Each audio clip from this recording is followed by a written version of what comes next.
Hi everybody, welcome to the FreeSpeechZone. Today we have Pucci. And Howdy, howdy. yeah. So yeah, basically tell us a little bit about yourself. I 23 years old. I move house quite a bit, and I just finished a Bachelor of Social Sciences at La Trobe. Very into social research, punk music, play guitar, and that's sort of about me for now. Cool. Well, yeah. Tell us, if you like. Mhm. One of the things I did want to talk to you about Yeah. was your feelings on the anti-racism protests, Oh, yeah. especially. Yeah. And so I do kind of just want to get another perspective on that as well. Mm. Like, let me say what I want to start with, which is that it. I will say this to start with before I start. Yep. That I'm in no way in support of those guys, those Yeah, racist fuckwits who are just scared little lunatics Yeah. with no idea what they're even talking about. Yeah. But it does come across very heavy-handed. Mm. But I'm aware that could be the media. You know what I mean? I know how they paint these things. So I think it's a little bit of both, because what's going on, I think what's going on with the counter protesting is that there hasn't really been a strong nationalist group with a sort of street presence in a long time in Australia. Yeah. And I think it's shocked a lot of people who have just hit the ground running. Yeah, sure. And their immediate response is the easiest thing to do, which is to get out there on the streets and have a shout. Yeah. And while when those groups were just starting up, that was sort of okay, because that's sort of more or less how most demonstrating goes in Melbourne. But as time's gone on, it has become increasingly apparent that a slightly more intelligent approach needs to be leveled, because, I mean, aside from everything else, really, the media does paint things quite black and white. There was some violence. It was scary, and they love to have what appears to be a balanced perspective, even if they have to invent. Pardon me. Even if they have to invent the other side. Yeah. Even if they have to do characterizations that were, I mean, you can catch things on film that when they're edited, hey, look, like Johnny Rotten, I don't know if you remember the first Big Brother. That guy was lovely. I met him out one night in Sydney. Anyway, well, the point. So yeah, I'm very much aware of that. They love to have the appearance of even-handedness, even when it is only a really one-sided issue. So they exist. Yeah. But yeah, sorry, go on. But yeah, and I think the other thing is the media will like in any public demonstration. I'll be good for the moment. In any public demonstration, there's always going to be people who who show up looking for a ruck, or who just get into a complicated situation where something breaks out. I mean, you get two people face to face with an opposing view. Like, that's not just going to diffuse itself easily. And the news cameras are quick to rush to those occurrences. I think what's really needed now, and what I've what I'd like to sort of advocate, is if continuing anti-racist organising is to go on in Melbourne, which of course it should. It needs to be more focused on community outreach, aid, community building sort of stuff. None of, I mean, obviously showing up and having a shout in any political campaign, that is part of it. Yeah. I mean, yeah, absolutely. But I think a more an approach where there's more focus on building and creating, and for a start, even just providing a viable alternative to the rhetoric of those groups, which at the moment I think the left really fails to produce a really viable alternative to that, because the left suffers from this difficulty where usually, and we might go into some exceptions, I see on this later on, the left has this need to make sense. Yeah. They're crippled by this need to actually make some sense. Yeah. And so, yeah, that makes it hard. That makes it hard to actually come Yeah. up with easy answers when the answers aren't easy. Yeah, and I think as well, a lot of leftist campaigns try very self-consciously to avoid... I mean, obviously there are exceptions to this, but I think a lot of leftist campaigns try intentionally to avoid the kind of emotional arguments that right-wing campaigns make. And I wouldn't say that there's anything inherently wrong with appeals to emotion, because people... that's more or less how we roll. We do get disgusted first and then work out why later. Yeah. Yeah. But I think an approach that doesn't talk down to people for a start. I've spoken to a lot of people in sort of in circles this year who just feel massively talked down to when, especially, and this is something that upsets me, characterizing racist groups as just a bunch of toothless bogans, and they're political now. Yeah. Yeah. And, I mean, you don't have to just stop at our borders. I mean, that's nationalist. Yeah. In its own... That's the most nationalist thing you can do. Yeah. Only look at our country and go, well, this is what's happening. Yeah. Look at Germany. What is the... You know what I mean? This is not an Australian phenomenon right now. This is something that... I mean, look at the EDL in England. Yeah. This is a... I couldn't agree with the idea that we shouldn't have Sharia law here. Of course not. Yeah. But nobody's talking about that. No. You know what I mean? Like, if that was something that was on the cards, I'd vote against it. Yeah, and I would too. Absolutely. You know. And I don't know many people who wouldn't. But, I mean, I you know what I mean? It feels like that fallacy. I forget the exact, the name of it. But you know when you've got a massively larger sample size? Yeah. And you see, you know, the sample size is 10 times the size, but you see an increase of double, and so it's gone up. It's like, actually, it's gone down by 5 times. Yeah, you know? I know exactly what you sort of... And I think as well, there's just... and I think a lot of the attitude towards Islam is really driven by this kind of Orientalist idea that, you know, if you know a thing about Islam, then you know all the things about Islam. You know, you can't... that you can sort of make it a monolithic thing. Well, this is one of the very interesting, almost defining things about Islam. Because I mean, I've been reading up on this as hard as I can.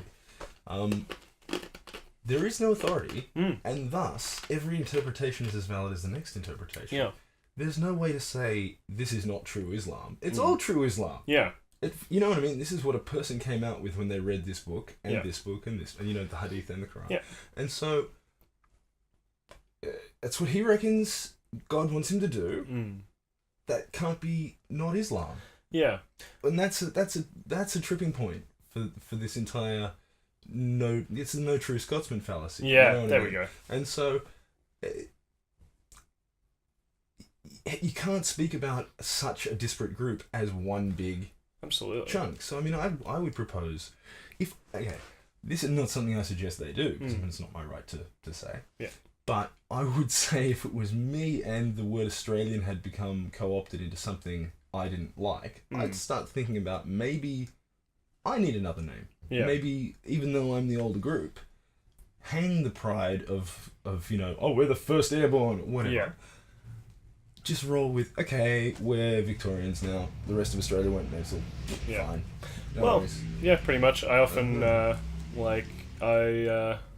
I basically say that really I think what you're pointing at there is this this idea that Australian needs to mean a thing to people, and so they need to it's kind of you know, our national identity as, you know, white Australians is a process of boundary maintenance. You know, we've got to keep like not just physical, but of course the boundaries around that identity, and that's really, in a postmodern world where things like that are shifting all the time. You come up against this wall of, well, actually, no, you can't defend that identity now because it means too many things. Money doesn't see any borders. Yeah. Information doesn't see any borders. Exactly. Our culture doesn't seem to see any borders. Yeah. Like, YouTube doesn't... Only the nationalistic and repressive governments that don't let you upload and see YouTube. Yeah. Otherwise... I mean, I will say that, but then you get, this content is not available in fucking your country. Yeah. Fuck you, scumbag.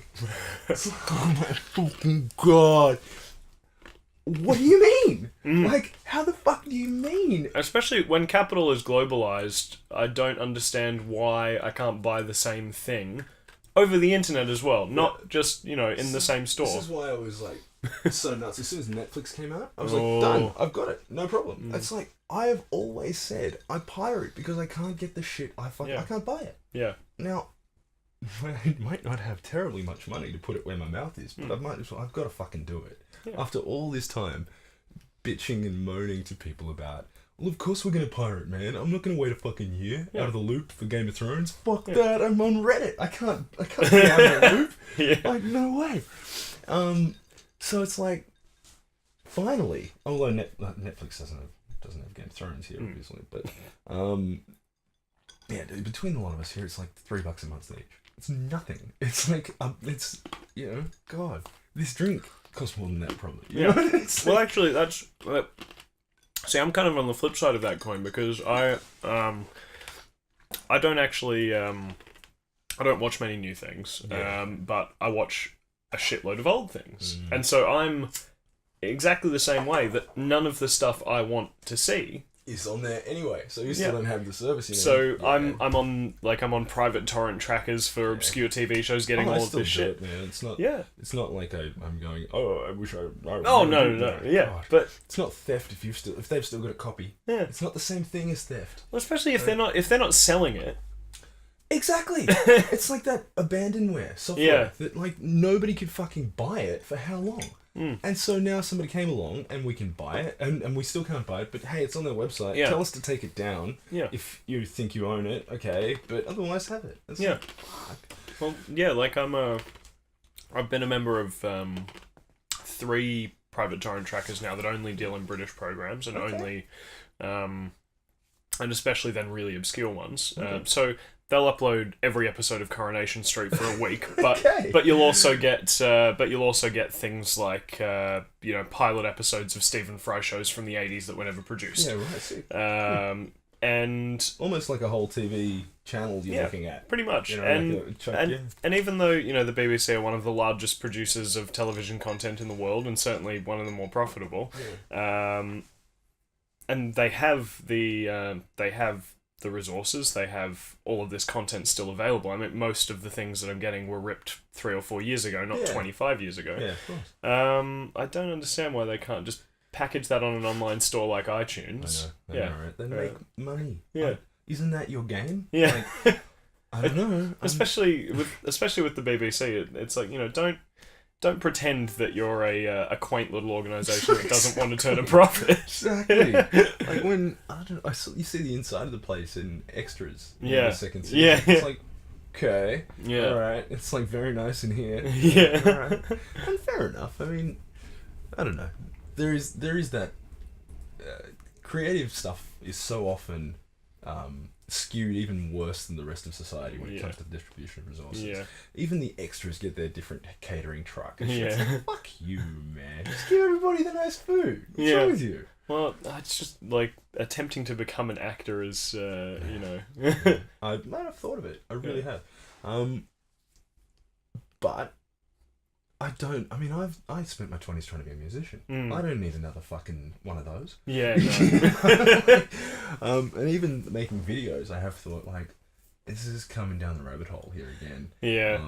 And I've done a few tutorials on on Premiere, but then a few things they tell you, just go into After Effects, and but man, that is a fucking rabbit hole. That is just like seems like nothing you can't do. If you can imagine it, you can 3D it, and you can do stuff with it, and it's like, no, I'm out. I want to make content, man. I don't want to get stuck in this. Yeah. I've fucking twiddled synthesizers and fucked with guitars for hours on end. I don't need this. Yeah, I tried to pick up Premiere, and like sort of there, but yeah, I think the idea, like I'm also prone to to get fixated on a goal. And then end up a couple of years later, after the enthusiasm has waned, finding all of these half-finished projects that are all technically proficient and brilliant, but none of them is finished. Certainly not according to you. No. Like, you know, you could probably put them all together and if you died and became famous, hey, the unreleased stuff. But in your own point of view, you're like, no, but there was more things there. Man, I'd do that. Like, I had a track once. I played for I forget who I played it for. But okay, so we had this track which was version 30 or whatever by the time it got to the live set. Then we did about version 65 for the release. And then we took that version 30 and kept fucking with it in the live set until about months later. Someone heard the release and I'm like, oh, I'll mash up the first 2 songs on the ROP. And I've got it here. It's mad, right? Played it and they're like, this is not, what are you talking about? And then I went, oh, I'll fucking find it, because I kept all the old live sets in individual, you know what I mean? And I found it and I'm like, I'll just play that. Like, that's not the same. It was fucking different pitch. It was this, it was that. But to me, same song identical. What do you mean? Same identical tune, same. But no, it wasn't. It was different synths and different bits missing. And it was like, you don't see it growing. That's it. You'd never see the tree if you water it every day. Exactly. My tree. Well, I'm trying to work on some music at the moment, and I'm trying to just do guitar and vocals, something like Mountain Goat's early stuff, real simple. I know them. Acoustic, usually just guitar and vocals, sometimes with bass. Recorded their first 10, 15 albums, all on a Panasonic RX T500 tape deck. And I was sort of aiming to do something in that vein, that really simple lo-fi, just a story and a guitar. But then I came to start recording it, and I heard it with just the one guitar track, and I went, oh well, you know, chuck down 2. I could add some little things to that. And then the next thing I know, this simple little track has, like, you know, 5 or 6 overlaid guitar tracks, and it's becoming crisper because I've gone, oh well, the guitar tracks are really crisp now, so I better re-record the vocals, make that really crisp. That's it. And then I sit there playing it in my bedroom on my own, the way it was originally intended, and but don't really know the difference between that and what I've recorded. Exactly, man. Exactly. All part of the same. I don't know. What is a brick? Is it the word brick? The sound? Is it the grapheme brick? Is it the physical brick? Is it what? It's all of those things and none of those things. You know, and I don't know. Music to me, I don't know. I like telling my stories. I don't know how compelling my stories are. I don't know. And in that sense, I continue to do it, but I don't know if it can't be my thing necessarily. I gave it a red hot 10 years. And you know, it didn't work out, and that's fine. You know, I'm doing other stuff now. There's no worries. But I don't know. You can't just keep chucking time at stuff. You know. Well, have you ever read, SMBC comics? No, I never really get into any comics. Oh, well, it's a web comic. It's this guy who has self-taught and he dropped out of university to self-teach a physics course. That's to a himself. Bold move. Really? And he's now he's now proficient in physics, like economics, a little bit of evolutionary theory, and nice. And he just does this webcomic with just really sarcastic, sometimes quite intellectual jokes. But he did this one that was really profound, that was just pointing out that given the rate of physical decay and replacement, and given how many careers and proficiencies it's possible to learn in a lifetime, that you can more or less look at your life as a life of 70 years as cut out childhood, and it encompasses 8 distinct full lifetimes. Yeah, I'd buy that. And like then, 7, 8's about 7 years each, sort of thing. Yeah, just fill each one with a different 7 life. years is a very interesting sort of a thing. Yeah. I found that's a good periodicity to life. Yeah. You know,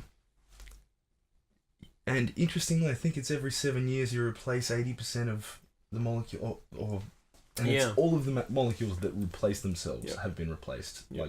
It's Yeah, a huge number. I think the oldest cell in your body at any one time will be about 10 years old, and that's at the most. There's all these discoveries being made. They used to say neurons we don't grow any new neurons. Yeah. Got all you're gonna get. Shut up about it. That's it. Don't damage them. Yeah. It's like, okay, cool. Then we were like, okay, neurons grow, but the glial cells around them, that's nothing. Yeah. They're just scaffolding for neurons. Don't worry about them. Yeah. Ooh, sorry, they grow. And in fact, they're not just insulation and scaffolding. They have their own connections as well. And they do massive amounts of regulatory work. And they grow all the time. Oh, but there's these other... You know what I mean? It's like we keep on this... Man, I have been watching a few bits on what biochemistry actually is. Because, you study chemistry, you study biology, and I did 4-unit science in New South Wales in Sydney, which is kind of like almost 2-unit physics, 2-unit chemistry, and 2-unit biology, but not quite enough of all of those. Yep. And some astronomy and stuff. Yeah, cool. Bits. But, and, yeah, dude, they don't link up nicely. Yeah. No one talks about scale well. No. Because it's too hard in high school. You can't fucking get all that. It's the idea that you're talking about chemistry and the size of this cellular machinery is chemistry. The lowest down you study in biology is the organelles, and you go, oh, these do that, and this does that, and you get into a little bit of RNA transcription and stuff like that. Like how proteins are made a little bit. Yeah. But no, you know what I mean? Like, even thinking of a protein as a chemical is too hard. Yeah. It's like, how big is it? How is it? What? We were doing C2H6 last week, miss. Like, what? And and really wrapping your head around the idea that, okay, so let's say this protein, like the atom is the size of your fist, the protein is the size here of fucking the next train station. Yeah. It's insane. It's like... Yeah. Yeah. I could never, at school though, I could never get my head around science in any decent way, but, I didn't test well. No. But I actually, I guess, coming back to our recurring theme, now that knowledge has gone so global, there are so many things that I think if I'd been in my 20s, a generation or two back, I wouldn't have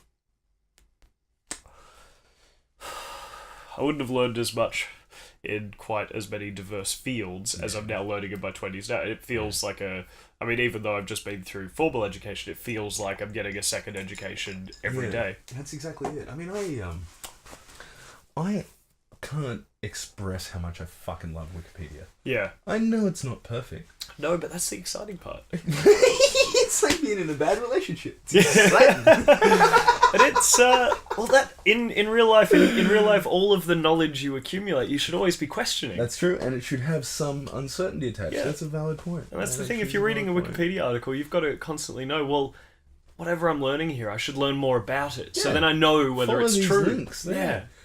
But they did I saw a study published or written about in New Scientist many years ago, probably 7-8 years ago now. That was they did a statistical analysis on the accuracy of that last Encyclopedia Britannica and the current Wikipedia. And Wikipedia came out on top for all articles except there were a couple of, I think it was historical categories that came out. Britannica came out on top. Which kind of makes sense. Yeah, okay. Yep. I'd buy that. A professional researcher really... but nowadays, that was 7 years ago. Yeah. It's only come boom, boom, boom since then. Well, actually, I've noticed as well, the since the resources at Wikipedia have improved a little bit, there's way less article vandalism. Yeah. And even though it's just as easy to vandalize an article as ever before, I think... It just doesn't stay up long enough to make it worth it. Yeah, and I think it's probably I'd say it's probably one, better moderation, and two, also just the level of viability that Wikipedia now has as a source, like its trustedness. You might vandalize something that was just a bit of an internet joke. Yeah. But I feel like there's less desire to vandalize it now.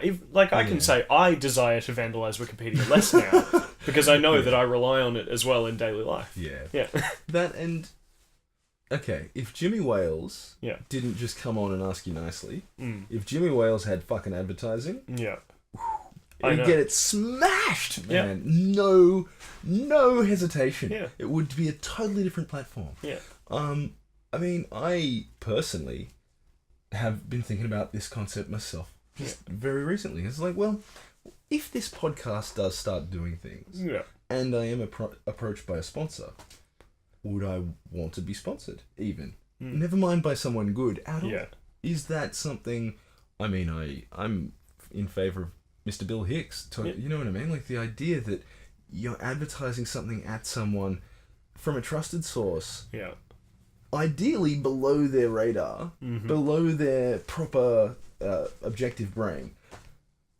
That's fucking evil and demented. So exploitative. Yeah, and I just don't know if I want to be a part of that. Well, in the same way I don't know if I want to ever own shares. I don't think that's a good moral setup. And there's that thing that I think it's always a fun paradox with really, you know, what you would call sort of responsible, genuine people in the public life who take sponsorships and then try to assure you that I would never do such a thing. Yeah, like Stephen Fry actually addressed this directly in one of his books of memoirs, where he is at pains to express that because he endorsed so many things in the 80s and did so many ads back then, he'll now only endorse something if he genuinely approves of the product, which that's not bad. You can take that, but also then you can go, yeah, but I'm sure you've got a price. I'm sure there's something you would advertise. Yeah.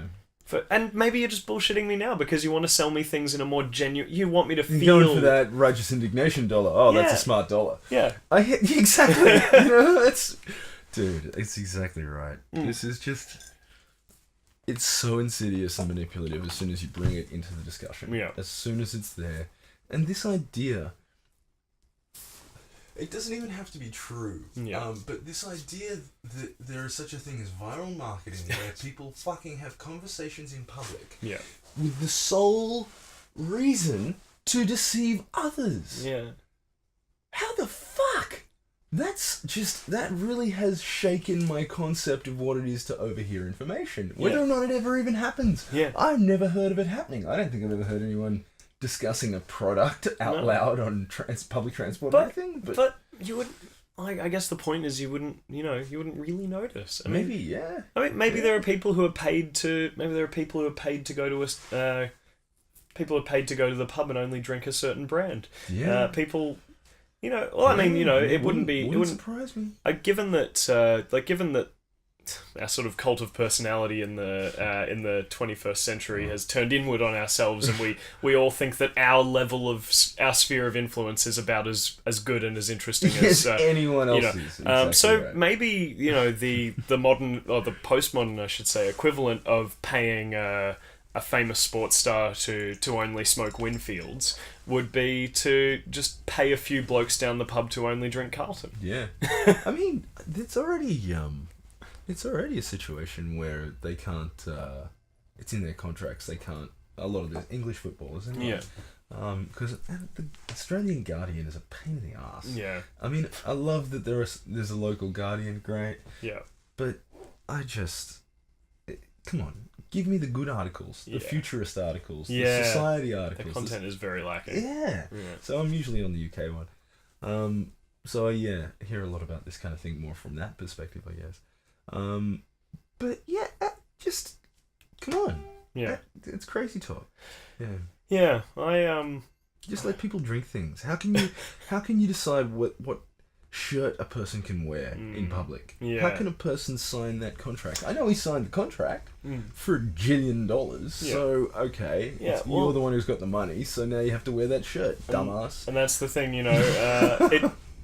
It's just very weird that you could use 99% of a human being, you know, their entire public life, their persona, everything about them. You could use that as your team and as FIFA to sell Heineken or something. Yeah. But they in their private life can't use like 1% of that influence to hawk to Hawk Carlsberg. Oh, absolutely not. Never. Yeah. That's right. You can't like both. No. Fucking what? Jesus, I drink both of these beers. Yeah.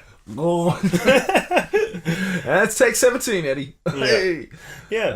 Or just it kind of it really does lead to that feeling that that feeling that all personal life is and there is an extent to which all personal life is in direct interaction with advertisements. But then you sort of there are ways that you can overcompensate weirdly, like the BBC's directive against undue prominence, where what is that? If you mention a product, it doesn't happen as much now, but it's historically, if you've mentioned a product in the course of your program, right, you are meant to immediately point out that others of that product are available in other. What a strange! I know you'd have to if they're trying to be unbiased and neutral. Yep. And they're collecting licensing fees. Yeah, and you can either you can either avoid using products in your program at all. So in a regular drama program, you would try and mask those as much as possible. They do this in even Mythbusters and stuff. Yeah, with the tape over the and then pixelating any that they forget. Yeah, which I find peculiar about that, because they're actually made by that's made by Discovery. That's corporate. I know. It's not a public broadcaster. I'm not sure what the reasoning would be if there's been some court case where some big company has said, hey, you're not allowed to say that wearing my shirt. Yeah. Well, my next question is, why do you sell shirts with such big fucking logos on them? Yeah. I mean... Well, that's I guess, yeah, so it's, we're not only being sold advertising, you go to the store and buy an Adidas shirt, but then you sort of enter into a semi-binding agreement. That's right. I won't be too naughty in your brand, sir. Yeah. I won't bring disrepute on you after I've given you $50. I just don't understand this role model shit. Why would a parent hold up a footballer as a role model while we're on footballers? Really? That's the best we have? Yeah. Firstly, he's 20. He's been good for 5 or 6 years. Show me a scientist who's been good for 40 years. Yeah. That's a fucking role model. Yeah. Who gets out there and keeps doing stuff and gets in... Don't get me, these guys are very good at football, but it is not an important thing. Yeah. There's actually... I remember this sketch by this British comedian John Finnemore, where it's an interview after the Olympics, which, and I quite like this to skirt the undue prominence thing. He sort of refers to the Olympics in a very peculiar way, where even the Olympics. Oh no! It's a joke about that. Okay, right. It's claiming that they're not allowed to, but they are. Understood. But yeah, this he's playing the world's fastest tricyclist who's just won a tricycle sprint at the Olympics, and a reporter comes up to him and asks him, how do you feel now that you're a role model for thousands of young Britons? And he just says, why should I be a role model? I'm all I've done is wanting to prove that I'm the fastest at a single thing. That's it. All I wanted was to prove I was good at a physical endeavour, and it's kind of, I've got lots of money and prestige now, but I'll be done in 3 or 4 years, and I've completely knackered my body, so I'll never be useful at anything again. That's it. People shouldn't use me as a role model. Yeah. Exactly right. Because then she says, oh, but surely they could use you as a role model for how they might be the fastest tricyclist in the world. And he's like, that's not what my story proves. My story doesn't prove that with dedication you can become the fastest tricyclist in the world. I could. Yes. Exactly. You can't extrapolate from one case. Absolutely not. You're labouring the point. Yeah. Yeah. I couldn't agree more.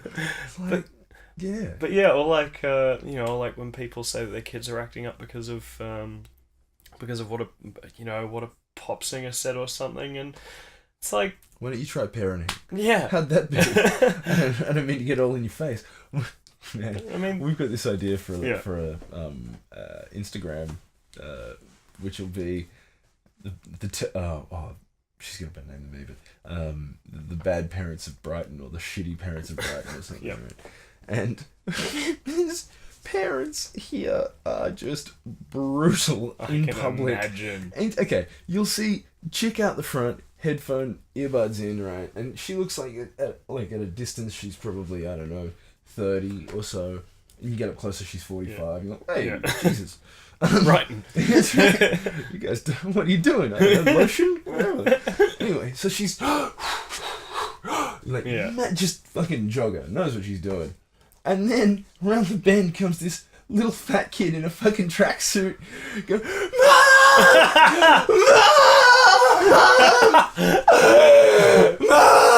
Mom! Wow. Listening to a fucking podcast, listening to whatever. It's like, Jesus Christ. Make them work for your love. That's it. And she just doesn't want to hear and couldn't if she wanted to. Yeah. It's just this ridiculous... What are you trying to do? What are you thinking here? Yeah. Anyway, there's this idea as well that really really posh people don't people have trying to stop smoking cigarettes. Fair enough. Yeah. And there's always this idea that really posh people don't abuse their kids because in their social circle it's not okay to outwardly abuse your kids. But there's so many more creative ways that they do. That's exactly right. You won't be getting that BMW, son. Yeah. What? Or no, not the Datsun. Kill for a Datsun. Or just you're getting 99 and you're going to Melbourne, or you're not eating. Yeah. Or you can go and get a job. Yeah. And it won't be at your daddy's firm. Yeah. Strange, but it's like when Marge Simpson's like doing the reading the parenting book magazine, and she's like doing, I'll erase your save games on your PlayStation, young man. Yeah. It's like doing his head in, like, proper really shit that I care about. Yeah. Yeah. I wonder how it is now parenting with the internet. I've got thoughts on this, right? Yeah. Okay. Would you let 40 kids be in a room together unsupervised? No. No. Even if they didn't have anything sharp. Yeah. Right? Even if they were just in there. I'm mixing coffee and orange juice. This should go brilliantly. Yeah. Anyway, if they were just in there speaking to each other, I think we'd wind up with at minimum some hurt feelings. Yeah. Right? And some injuries almost certainly in a group that size. Now, multiply that to just the unlimited everyone of the internet, and then go ahead and multiply that by there are sharp toys in here. Yeah. Mimetically sharp toys. Yeah. Toys like photographs of someone, you add some captions to it that change its meaning entirely because you caught them at a bad time and they can never get rid of it now. Man, I had 2 fresh starts. I was not a popular kid in primary school, but I got a fresh start for high school. Yeah. And then after high school, I kind of, same sort of crowd through early 20s, but then I moved to Melbourne before Facebook and fresh start. Yeah. And even though I didn't like primary school very much, I could still go home. Yeah. And there wasn't the same bunch of fuckers at home invading my space there too with their pointy ass words. Yeah. I'm like, I don't think it's very good for kids now. Yeah. To be on the internet unsupervised is like letting them run the streets unsupervised. But parents don't want to see that because it's a great babysitter. They just look at it like it's a telly. Yeah. It's not a fucking telly. So much. Yeah. You know? And you don't even know how to lock the shit down. This kid will know how to fucking get around your firewall shit way before you know how to do it. You know what I mean? Exactly. Like, yeah. Like, there's no way to I grew lock up it down. just as this was coming up, you know? Like, I was... through the end of the very end of primary school, we had MSN Messenger. Right. That went into sort of the beginning of high school.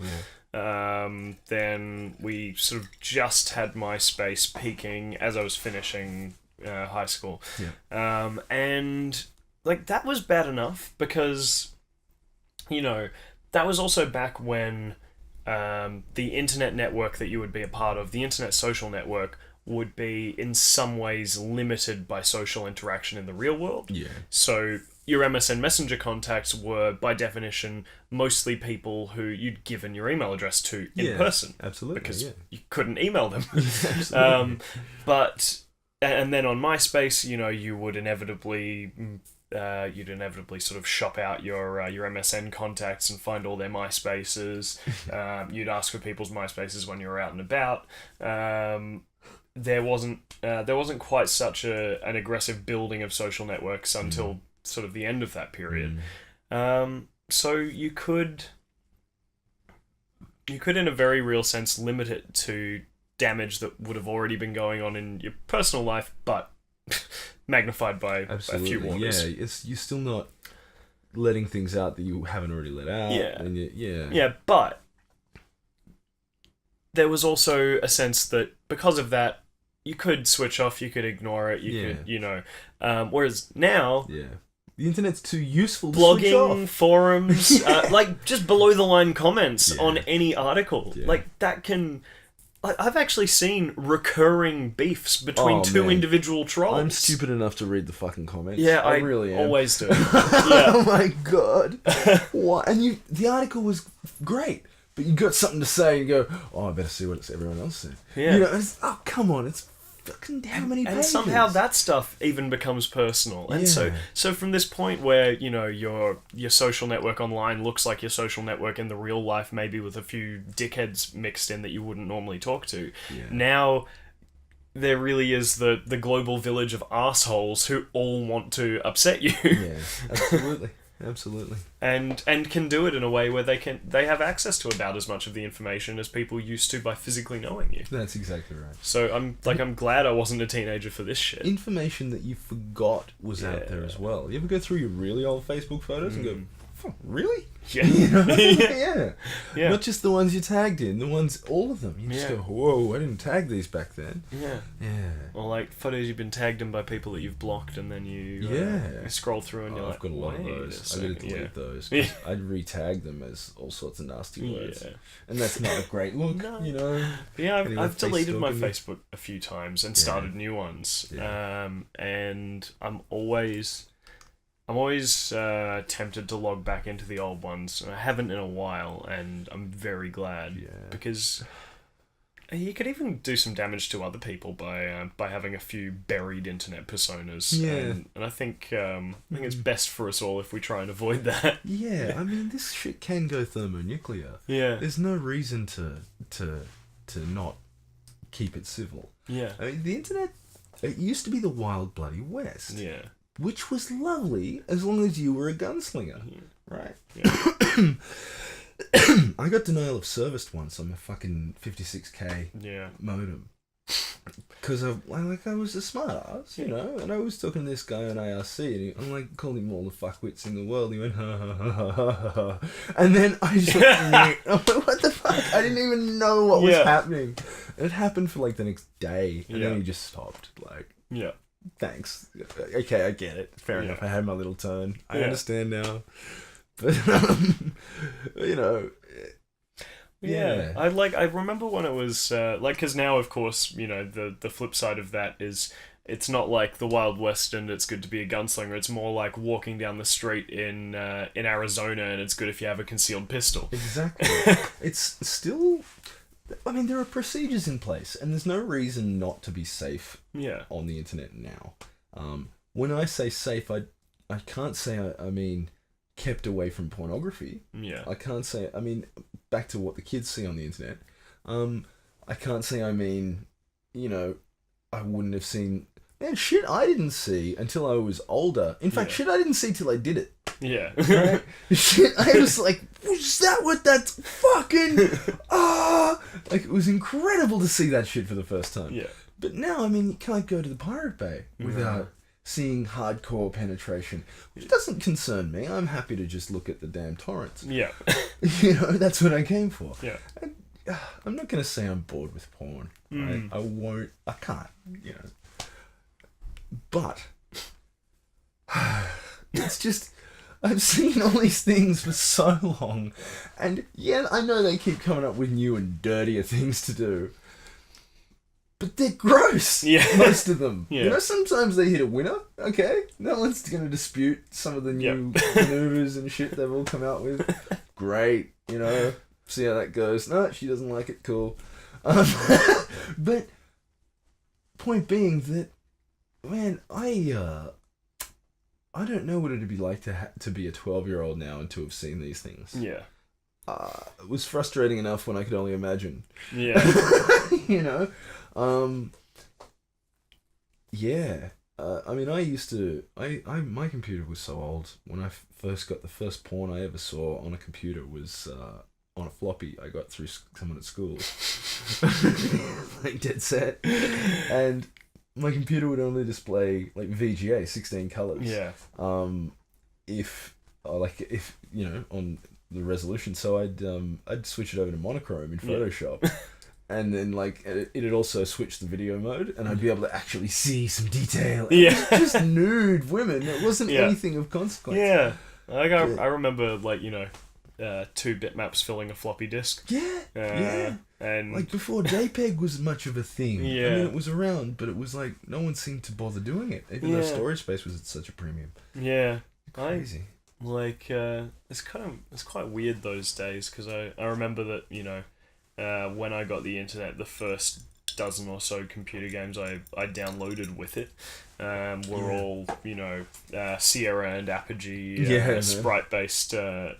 And that's kind of the same sort of thing as that, you know, back then I was glad of that and I'd play those 16 hours a day. But now everything's HD and, like, full... And you can still get it for, you know, off the internet for free or cheap. That's it. Yeah. I mean, Steam's not bad. Yeah, Steam's really good. I've only seen it through friends. I'm not much of a gamer anymore. Because, again, rabbit holes. I try you know, I love it, dude. I've spent quite a chunk of my life playing Grand Theft Auto 4. Yeah. San Andreas, I should say. Yeah. I remember that. I skipped 4.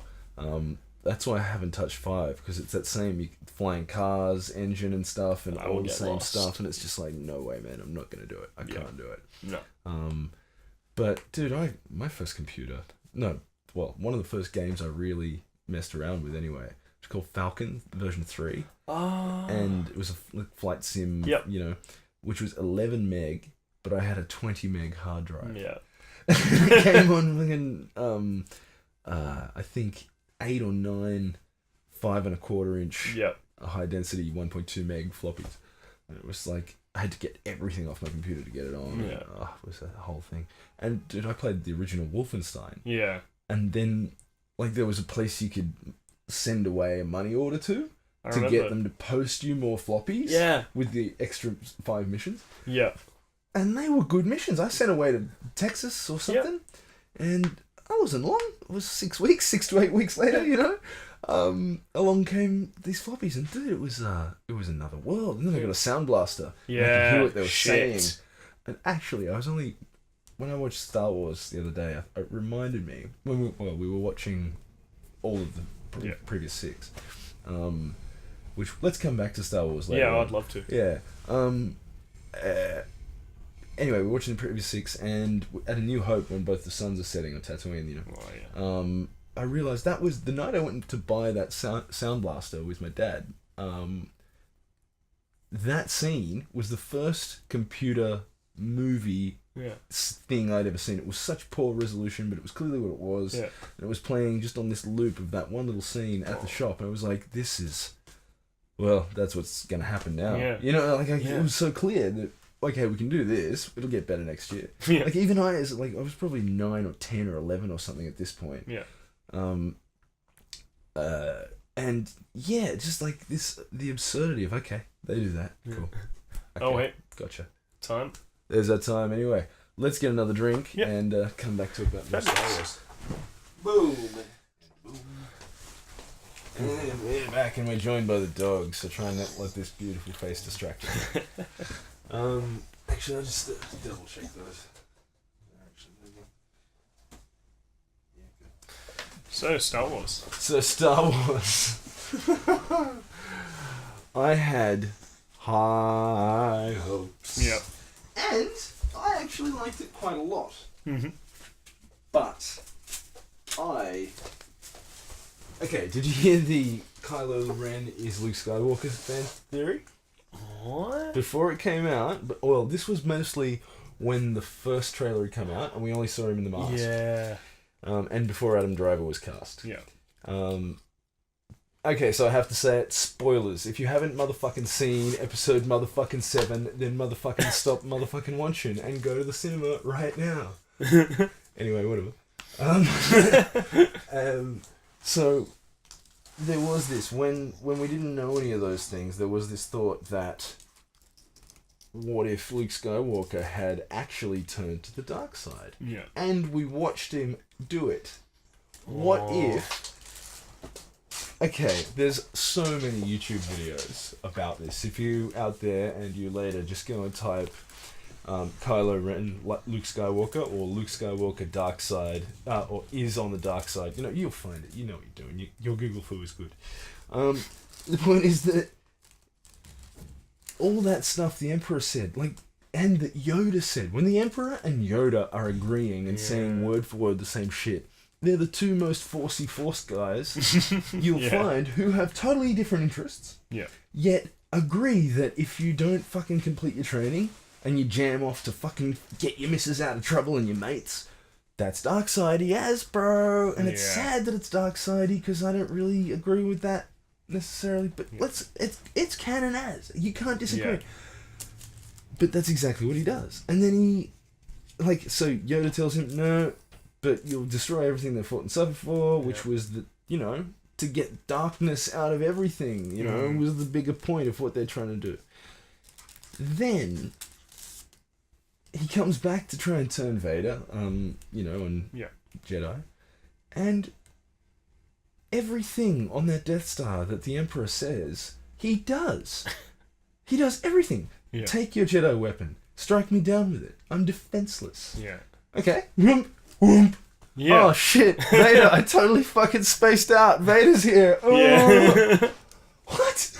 Yeah. Anyway, and then he loses his motherfucking actual shit and starts swinging blindly at someone who is essentially a bionic fucking Jedi. Yet somehow manages to out Jedi him. And I won't just put that down to choreography and call it crummy. I'll say that's supposed to have happened. Yeah. Now, you've out-Jedi'd him just by swinging blindly. Okay, cool. That's just maybe the Force doing that on some, you were mentally fucking him up. That's why he couldn't breathe. It was all he could do to stand. You were adding to the gravity around him or some shit. Who knows? Whatever Forcey shit you had up your sleeve. Because you're on the dark side. Because who knows what power you've fucking discovered now that you've gone, okay, it's cool, I'll get into my hate. Yeah. Boom! I'm fucking Luke Skywalker now! Yeah. Right? And we see him do it. And he's dressed in black. Yeah. That whole movie. Yeah. Right? That whole movie. And then he says, no, I'll never join you. Rejecting authority once again and going, no, I know what I'm doing. You don't even know about the fucking Force. Yeah. Even though he's rejecting the bad side, doesn't mean he's not being arrogant, he knows what he's doing. You know what I mean? So I would have loved it if what we got was Luke Skywalker had gone dark, that Kylo Ren shit, and that, okay, there was a Kylo Ren, but the guy pulling the strings, we find out at the end of this flick, was actually Mark fucking Hamill. That would be cool. Not some gimpy Muppet thing. Right? Now, that's still open. That's a hologram projector deal. There's no reason that's not some altered version of Skywalker out in his ranch, right? That's pretty cool. Okay, God, that'd be a lovely story arc if that's been the case the whole time, and then it sort of comes a bit to light in this next one, and then the final one, it's like, get fucked, it was always him! Yeah. That'd be mad. Probably. But I don't think that's what's going to happen. Probably not going to go that way. I don't think that's where it's going to go anymore. Yeah. I would have liked it a lot, but... Yeah.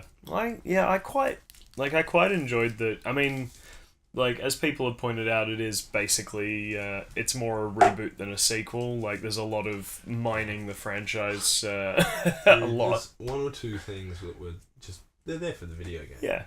That monsters sequence in Han Solo's new ship. Yeah. That's a video game waiting to happen. Yeah. I mean, I'm no expert, but... No, but I think we've seen enough movies to know which bits go in the game. Yeah. Yeah. Now, I didn't like that sequence. Yeah.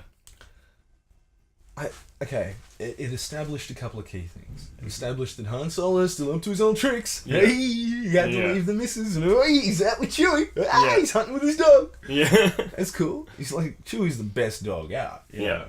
I love dogs, man, but I'd love one that could help me fly a fucking ship around. Yeah. That'd be mad. You know?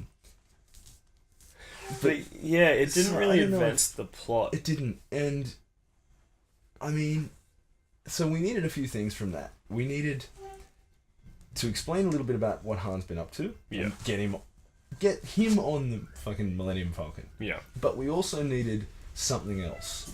So let's... Ooh, hey, pup. Oh dear. Good boy. Somebody's whistling, that's all now. Why don't you go and check it out? Yeah, that's probably the best bet. So, we needed a few things from that. We needed Han to get there. Yep. We needed to give a little bit of backstory about what he's been doing. We needed to get... Also, we need somehow the information that our heroes are on the Millennium Falcon to get back to the baddies. Right? Yeah. But that could have been done, I think, a lot more elegantly. Yeah. Than monsters that just perfectly fit down the corridors. Yeah. Especially establishing several characters with quite... like, a couple of those characters that they introduced were quite distinctive and characterized quite, in quite complex ways. And then slaughter all of them with some very cool looking monsters that you're also never going to refer to again. Yeah, exactly. It's like a Freak of the Week situation. Yeah, like, exactly. It's like, okay, it's cool. I mean, it's J.J. Abramsy as well. Yeah. It's Disney and J.J. Abrams. Because it says Lucasfilm. And you note there wasn't a presented by Disney. Yeah. Lucasfilm, new mention. I didn't stay for the very end of the end credits. Disney stays pretty much out of it. Like they've got their logos there right at the end, but that's what I figured. They wouldn't leave it off. Yeah. But nor are they going to draw any attention to it. You know? Oh, I'll be fine actually. Yeah. Now, so I hoped. I hope we find out that, what's her name, Rey? Yeah. Is somehow the most powerful Jedi who's ever lived. Yeah. Because otherwise we have a continuity problem. Being trained by Yoda, and it seemed like he was on the fucking fast track to wherever he was going. Luke took how long? At least a couple of weeks, I would have to say, or a week, to get that dirty. Yeah. Lifting those rocks on his head to get to where he was at. After a little bit of talk from Ben, and he didn't get much training either. No. But he got from, arguably the worst Jedi instructor on Earth, Ben Kenobi. Great record, dick cunts. Well done. Really good. Yeah.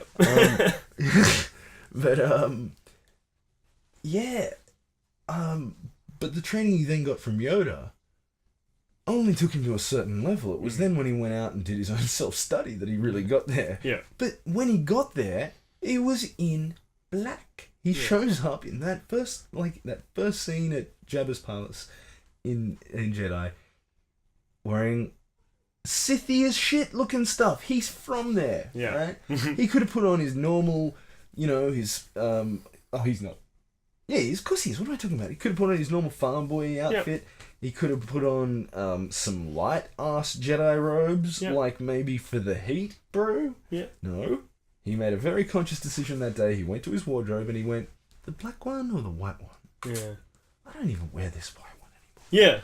Yeah. Yeah. Okay. Well, we've never seen a dark side Jedi who didn't favour the very dark end of the spectrum.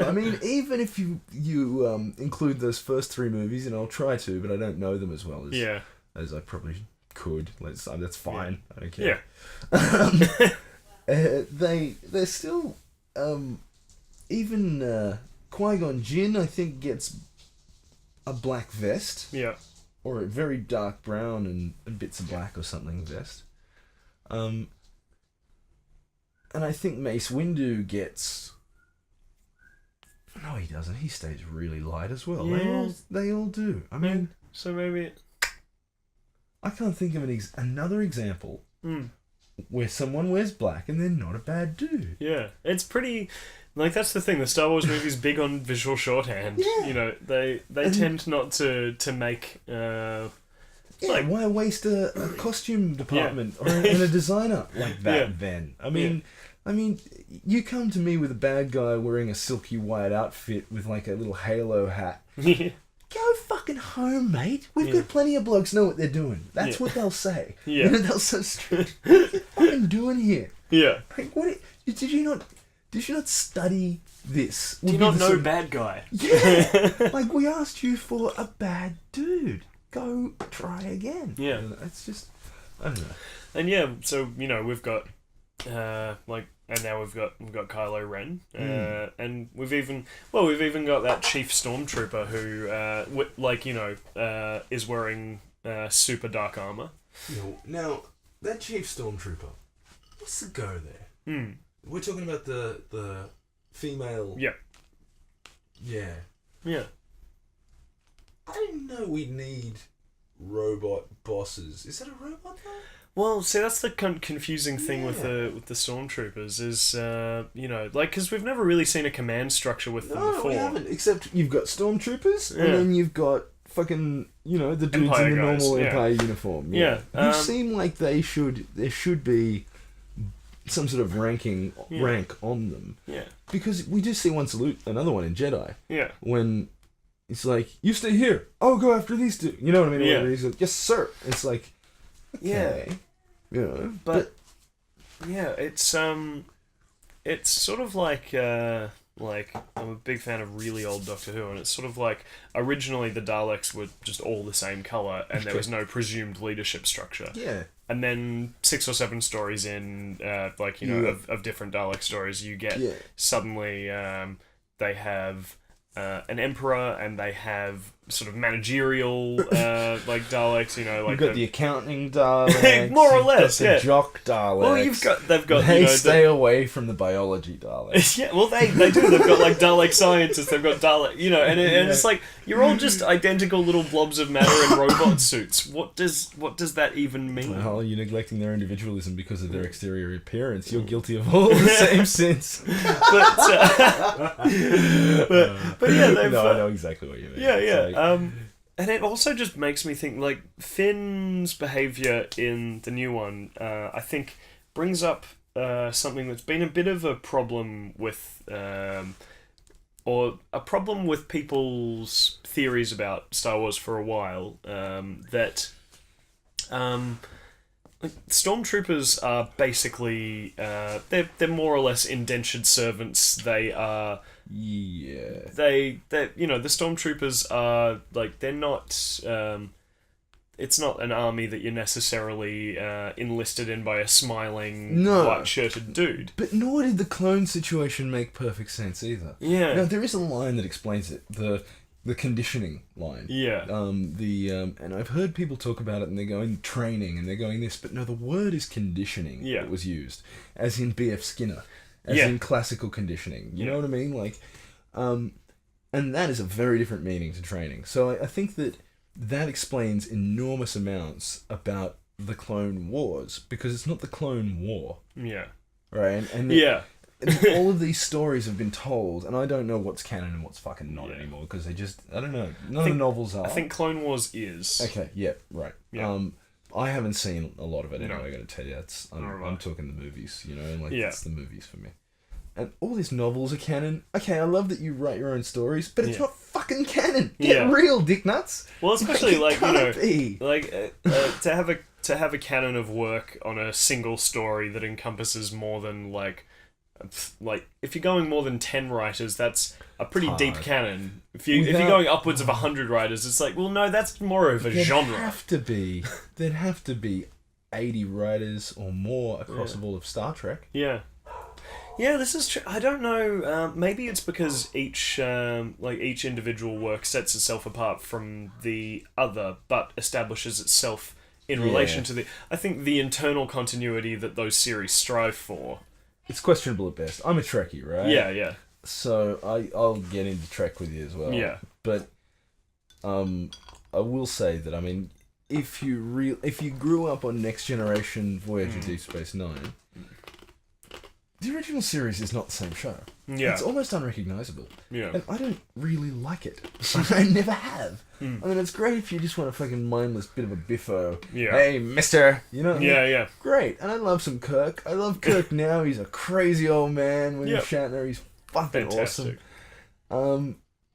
But I don't really like your biffo 60s shows. Yeah. I mean, it's a bit campy. It's a bit silly.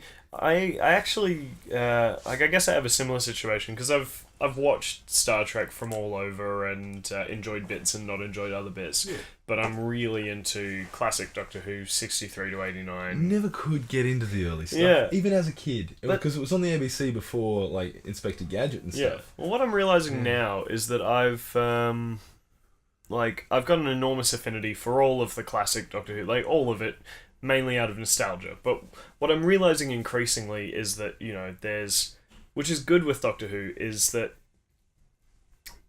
I've got doctors that I like. I've got doctors that I don't like. Yeah. And it's kind of fine because it is like liking completely different TV shows. Like, it's sort of the brilliant thing with regenerating doctors, and I haven't seen the new ones that much, but it seems like they're doing the same thing as when you change doctors, you basically change TV shows. Yeah. There's been 2 main showrunners, I believe. Yeah. And that's been as big a change as the Doctors, really. I think they used to change runners with Doctors as well. Yeah. And I like the one no one else likes. Yeah. I like the one that used to do it and that does it now. Which one? Never remember. The one that did all the Matt Smith. Yep. Is not the one I like. Okay. So you like Russell T Davies? I believe so, yeah. With Christopher Eccleston's story. Yeah. I really like Christopher Eccleston. Same. Completely underrated. He was doing, he was narrating this documentary on the sex trade. Yeah. And I was like, this is strange. Oh no, it was surreal. Maybe it was sex workers in New York and stuff though. It was like just this totally out of place accent to do this narration. It's like, but why is Doctor Who telling me about sex work? Weird. Where's your screwdriver? Anyway, but yeah, I really liked him and like him. I think it's great. He doesn't get enough work at all. I think he was pretty cool as Doctor Who because it was like all of the Doctors, and I love most of them were kind of silly, weird.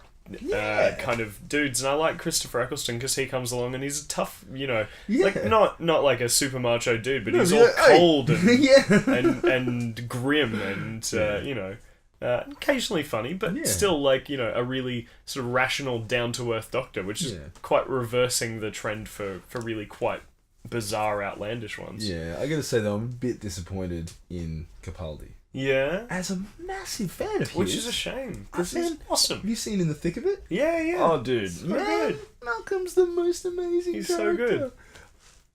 But I don't think he's Doctor Who. No. I just don't know if I'm sold. Yeah. He's, I don't know.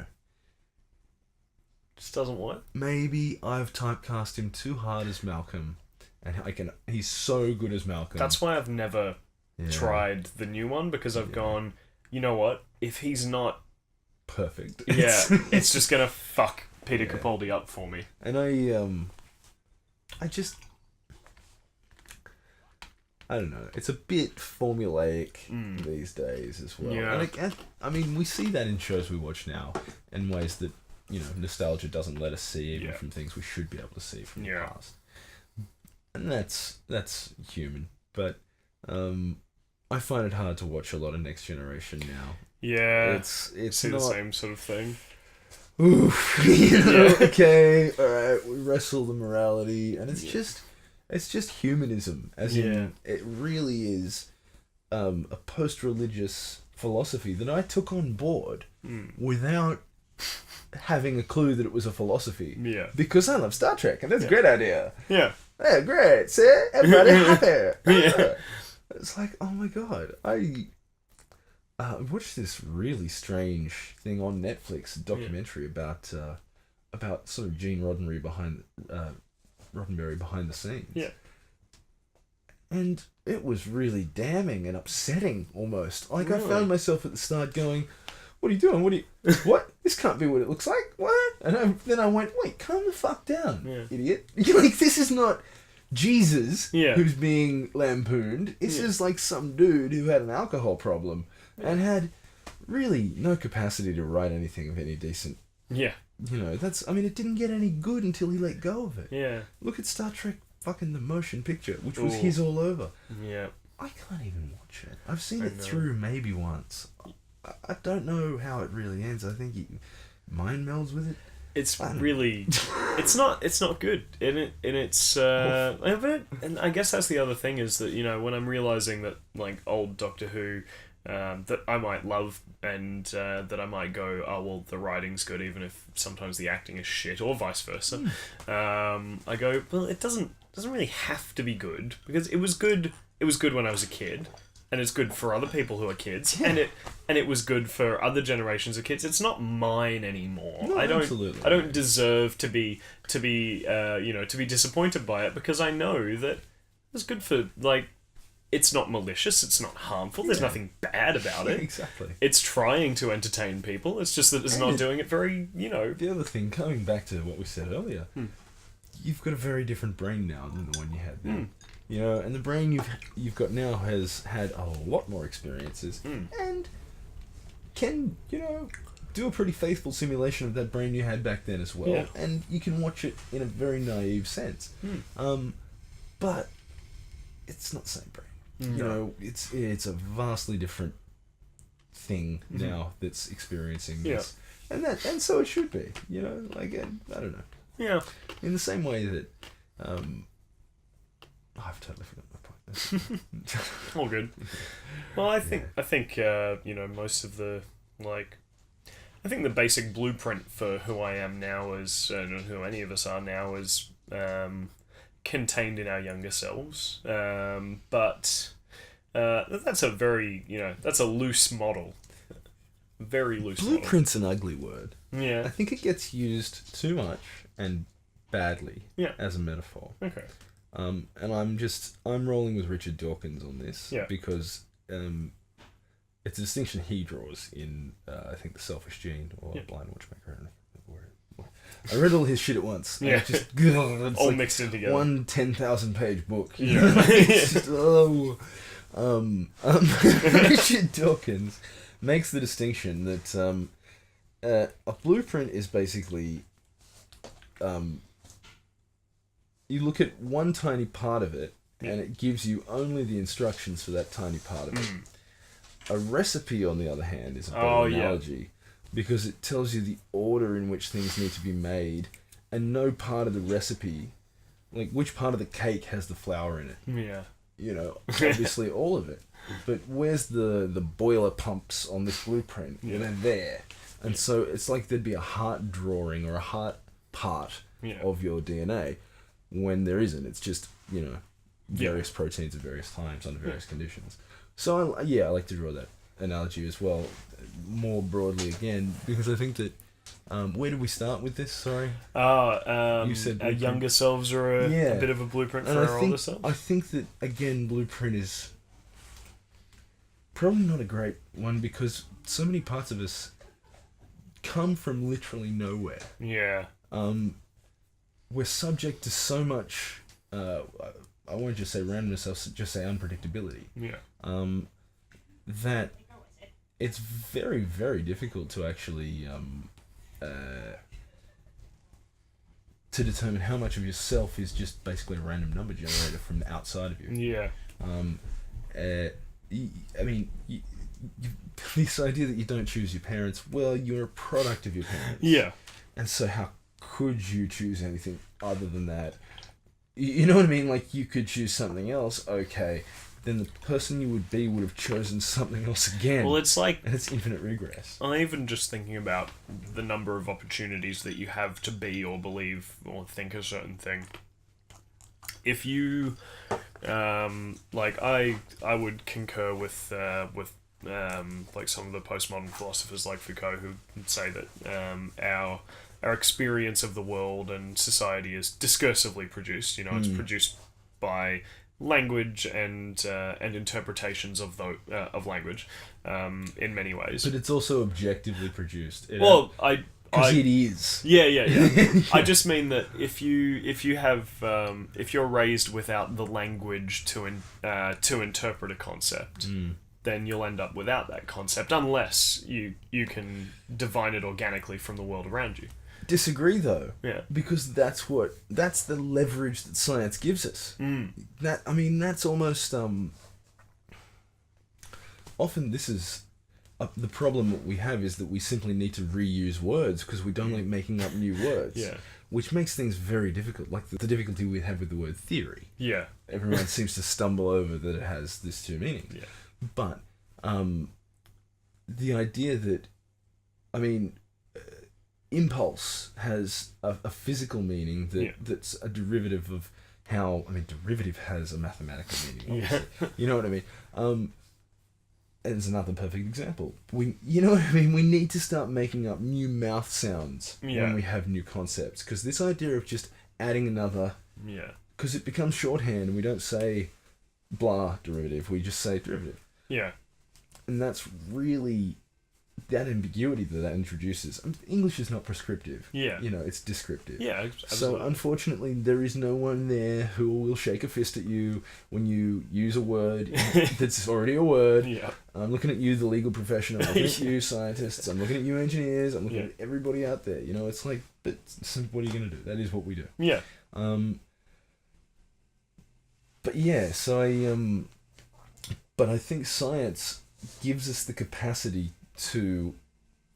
Well, we can... It feels like we can always make one more little leap. Yeah. Even if that's all we've got in us. The best of us can make one more big leap. Yeah. But if you talk to someone and you explain, how when you move where the fulcrum is on a lever, how that affects things, usually they can solve for X for the next example. And often, intuitively, once you've shown them first order and second order levers, they'll get third order levers. Yeah. Even though they might not have thought to call it a third order lever, they'll be able to figure it out. Yeah.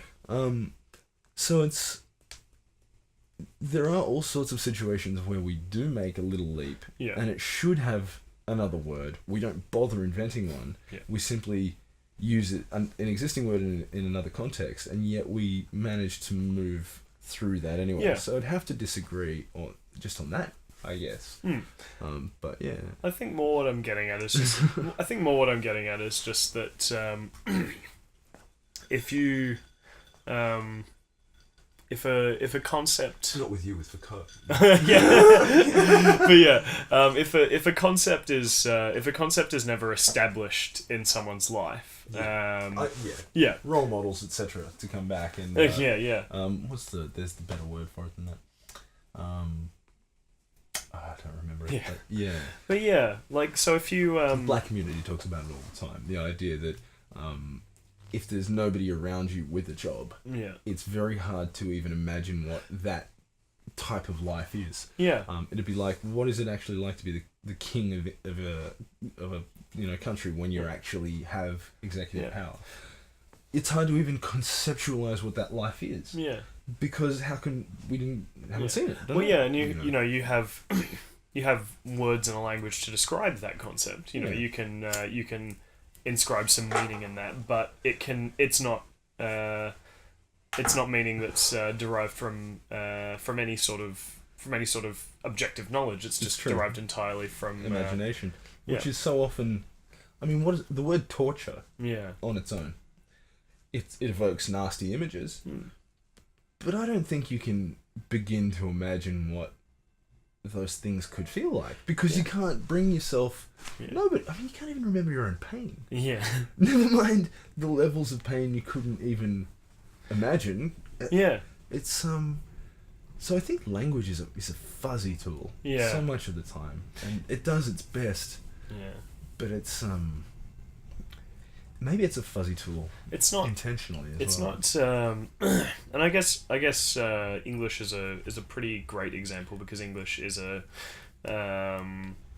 English is one of the most the most cobbled together pieces of shit. Yeah, absolutely. It's a chaotic system. Yeah. It makes very little sense. What sense it makes is very rarely consistent. Yeah. And yet it's probably better at certain things than other languages, which are also better at other things than other languages. Absolutely. And which also means that I guess, like, say in languages like Italian, where you have two separate words for blue. And, okay. For light blue and for light blue and dark blue. Like Russian sort of and thing. Yeah, so you have blu and azzurro. Okay. And you don't, because those are different words, it's not like in English you've got dark blue and light blue. You don't see two different types of blue. Yeah.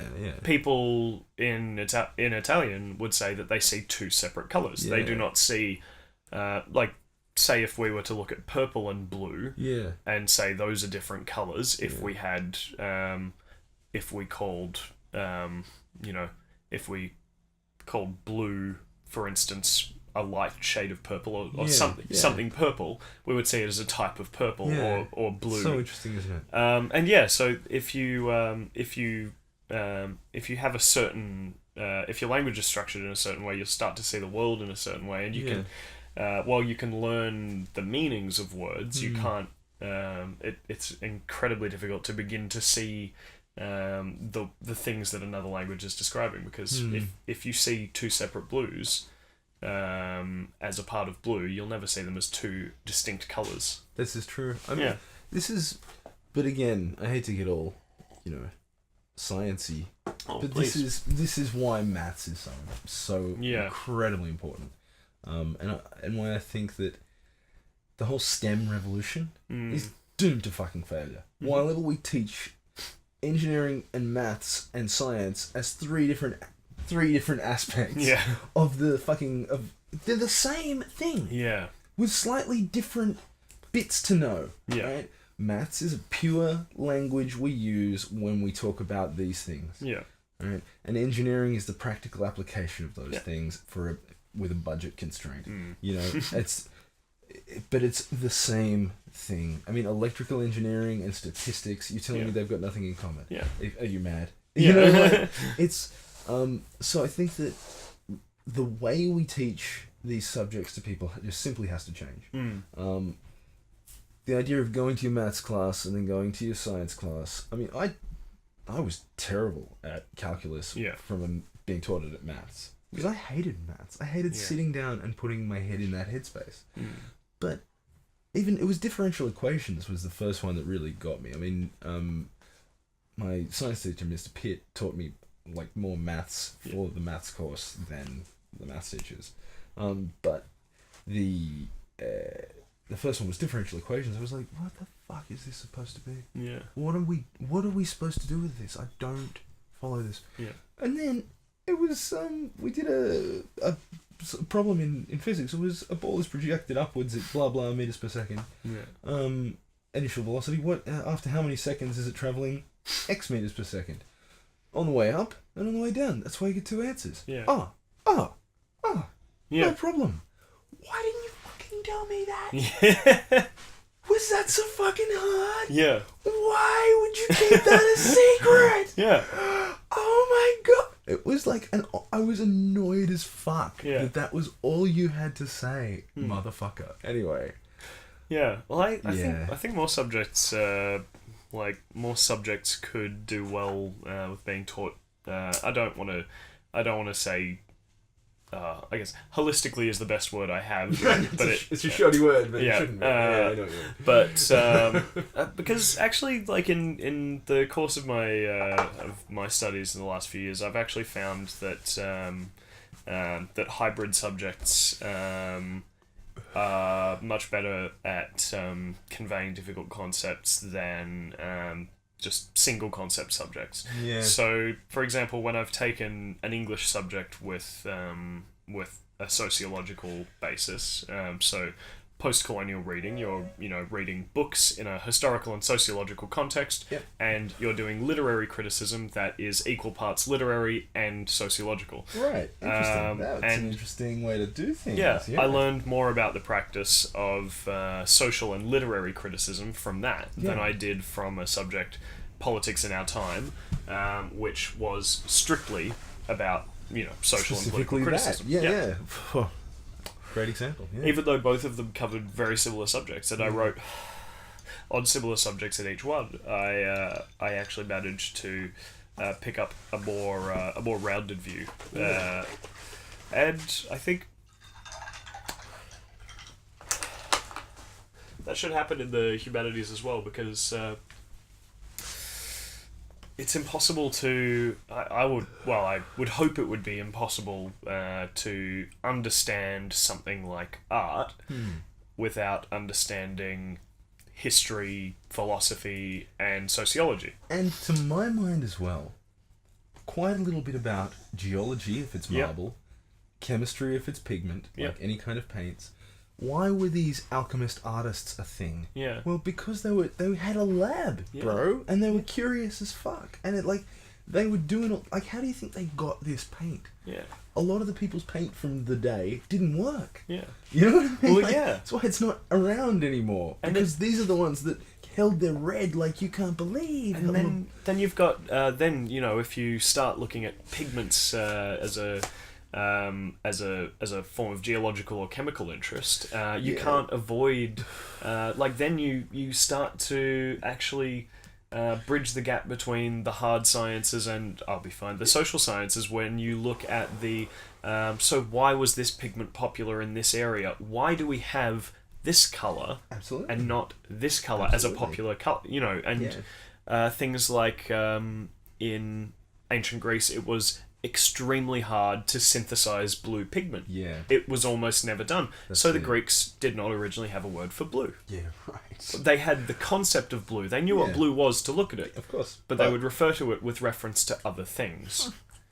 It's very interesting. And so, but then, learning that history also teaches, it also tells you something about geology, because then you learn a little bit more about, you can go, okay, well, that's an avenue for inquiry about the geology of the ancient Mediterranean. Absolutely. And then of the trade routes and and those sociological aspects as well. Yeah. And then you sort of start to you can get into economics at that point, and you can I have a gripe with economics. Yeah. Being called a science. I hate that it's that.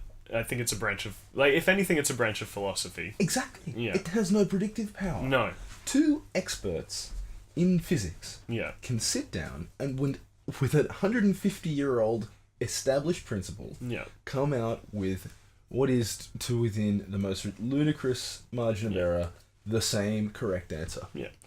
What will this system do under these circumstances? Okay, we can give a systems answer, we can give a statistical answer. If the probability is 100%, we can say, well, it'll do this with this probability, and we can repeat the system that many times to see. Yeah.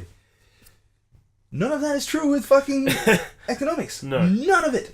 It has two experts will sit you down with the same set of data and give totally different answers. Yeah. Completely different answers. It's like, dude, that is just not a science. See, I think it's quite interesting that people who've taken the ideas of economists and run with them have, but not been economists themselves, have often come to much more, not quite hard science, but much more scientific conclusions. So, a sociologist who has studied economics might be able to build a more intuitive social model to describe an economic relationship, but they will combine that with sociological data, which is considerably more reliable than economic data. It's one of those things where it would be a much more descriptive system, but this system has so many damn holes. Yeah, that's where the money is. Yeah, we forget that our goals and the goals of people who have money. Yeah. The people, it's a self-selected group, or rather, well, it's just a selected group. Yeah. But the selection process is they're cool with this system. Yeah. Of course they're it made them rich. They've Yeah. got to be reasonably okay at playing this system. Yeah. And that's just a factor that's unavoidable. Yeah. Almost. You know, it's like the party members who eat the fucking mad shit in Stalinist Russia.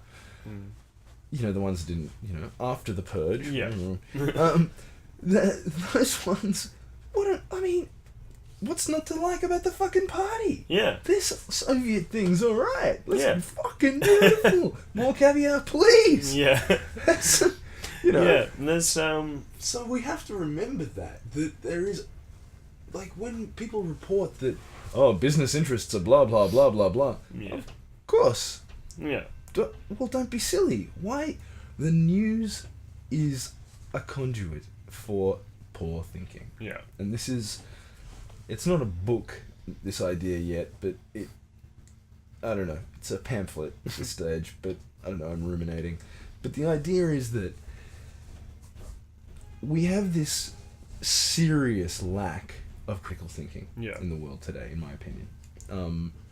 We don't need better politicians, we need a better fucking electorate. Yeah. Right? We need people who won't vote for this shit. Mm. I know all this, oh, but who else are you going to vote for? Yeah, yeah. Fucking don't be silly. Yeah. You stand up. If I wouldn't expect it the first election, but if you see 90% donkey votes, Yeah. or just informal votes on this election, Yeah. the AEC will declare it fucking invalid. Yeah. Firstly, if it's nationwide or and then on the second one, why don't you jump in?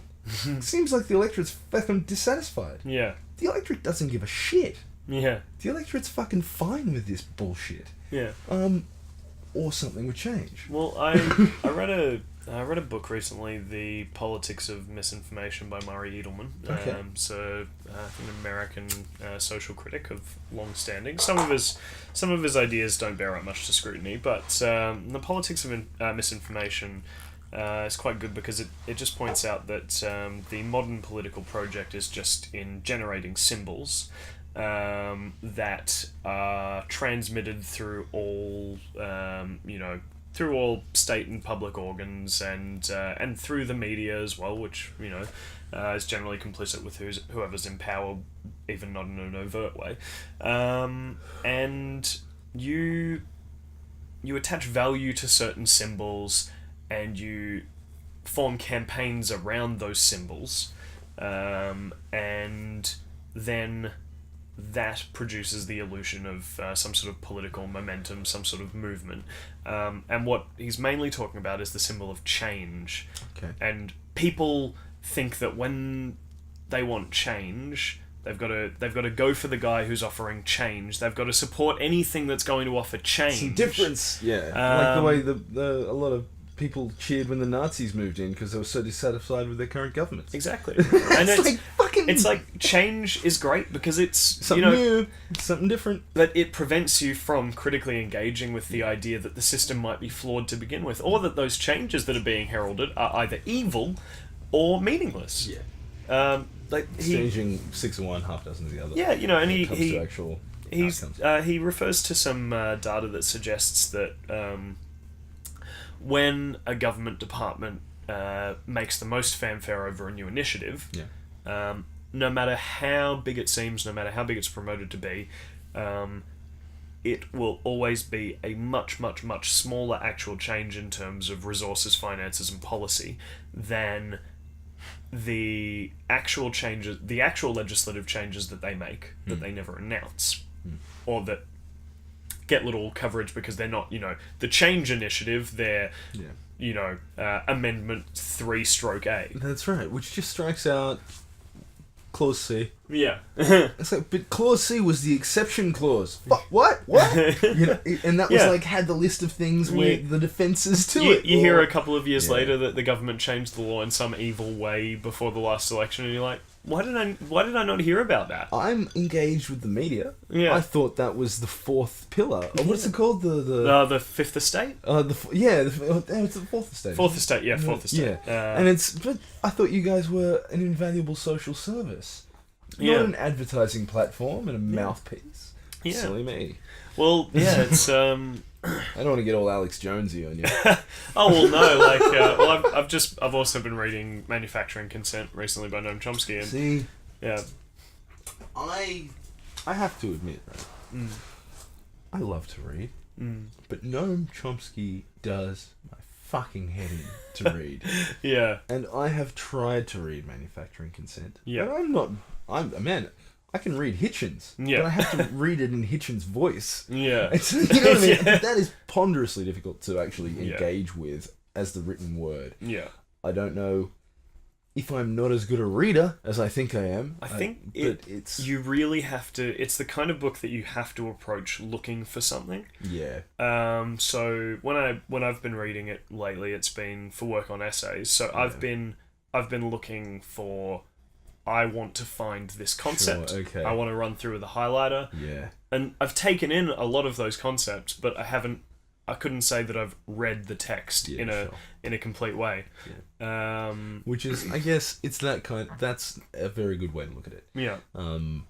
That'd be like just trying to go, this dictionary, I don't know if it's much of a book. Yeah. Yeah, exactly. Yeah, but which I would say, is a bit of a failure in style by Noam Chomsky, because it should be a book that's that's sort of easier to read than that. I mean, I hate to say that I agree that it should be easier to read. Yeah.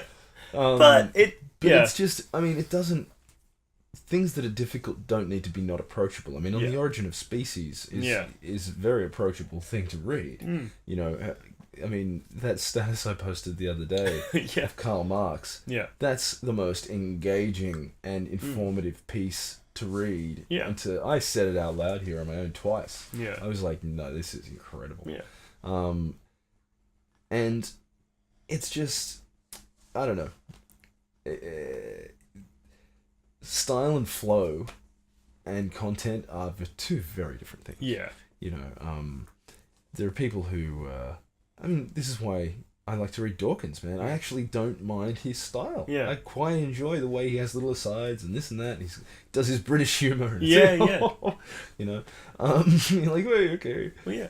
I guess that's the thing is that, there are a lot of people out there who have fantastic ideas and aren't very good at communicating them. But exactly. But then, you just struggle through it because you're like, well, the ideas are great and I need to... actually, there's... I've read a few things on my sociology course that are just absolutely unimpenetrable, and you more or less need a degree in that guy to read them, Now Parge the lad. Yeah. Just as a point of interest, I'm actually about to apply to do my honours. Oh yeah, right. And I'm still not entirely sure what I'm going to base my thesis on. Yeah, okay. So the next week or so, I have to condense down all of my ideas, find the one that's cheapest, and attach it to my application. Interesting. Yeah. So how do you even cost out a thesis? That's an interesting... well, you can do it. Interesting point. You can do it roughly. Yeah. So if it's a social sciences thesis, you'd want to either do a research paper where you're looking at existing papers and data, or which is just cheap as fuck. All that costs is really you being a student at the university, and access to the library journals databases, which will come with the with your student anyway. Then you kind of go, well, okay, well, no, I want to research people. I want to actually do field work. Okay. And I mean, that's going to take some volunteers or some leg time. Well, so that'll that you can immediately say, well, that's going to be 6 months on its own, and then probably a month of coding, and then 6 months of writing, or five, a fair amount of time researching, a fair amount of time coding and writing, and then you go, well, okay, what method do you want to employ? If you're doing face-to-face interviews, you can do fewer of them. They can be longer. You might use fewer people, might limit your scope a little bit.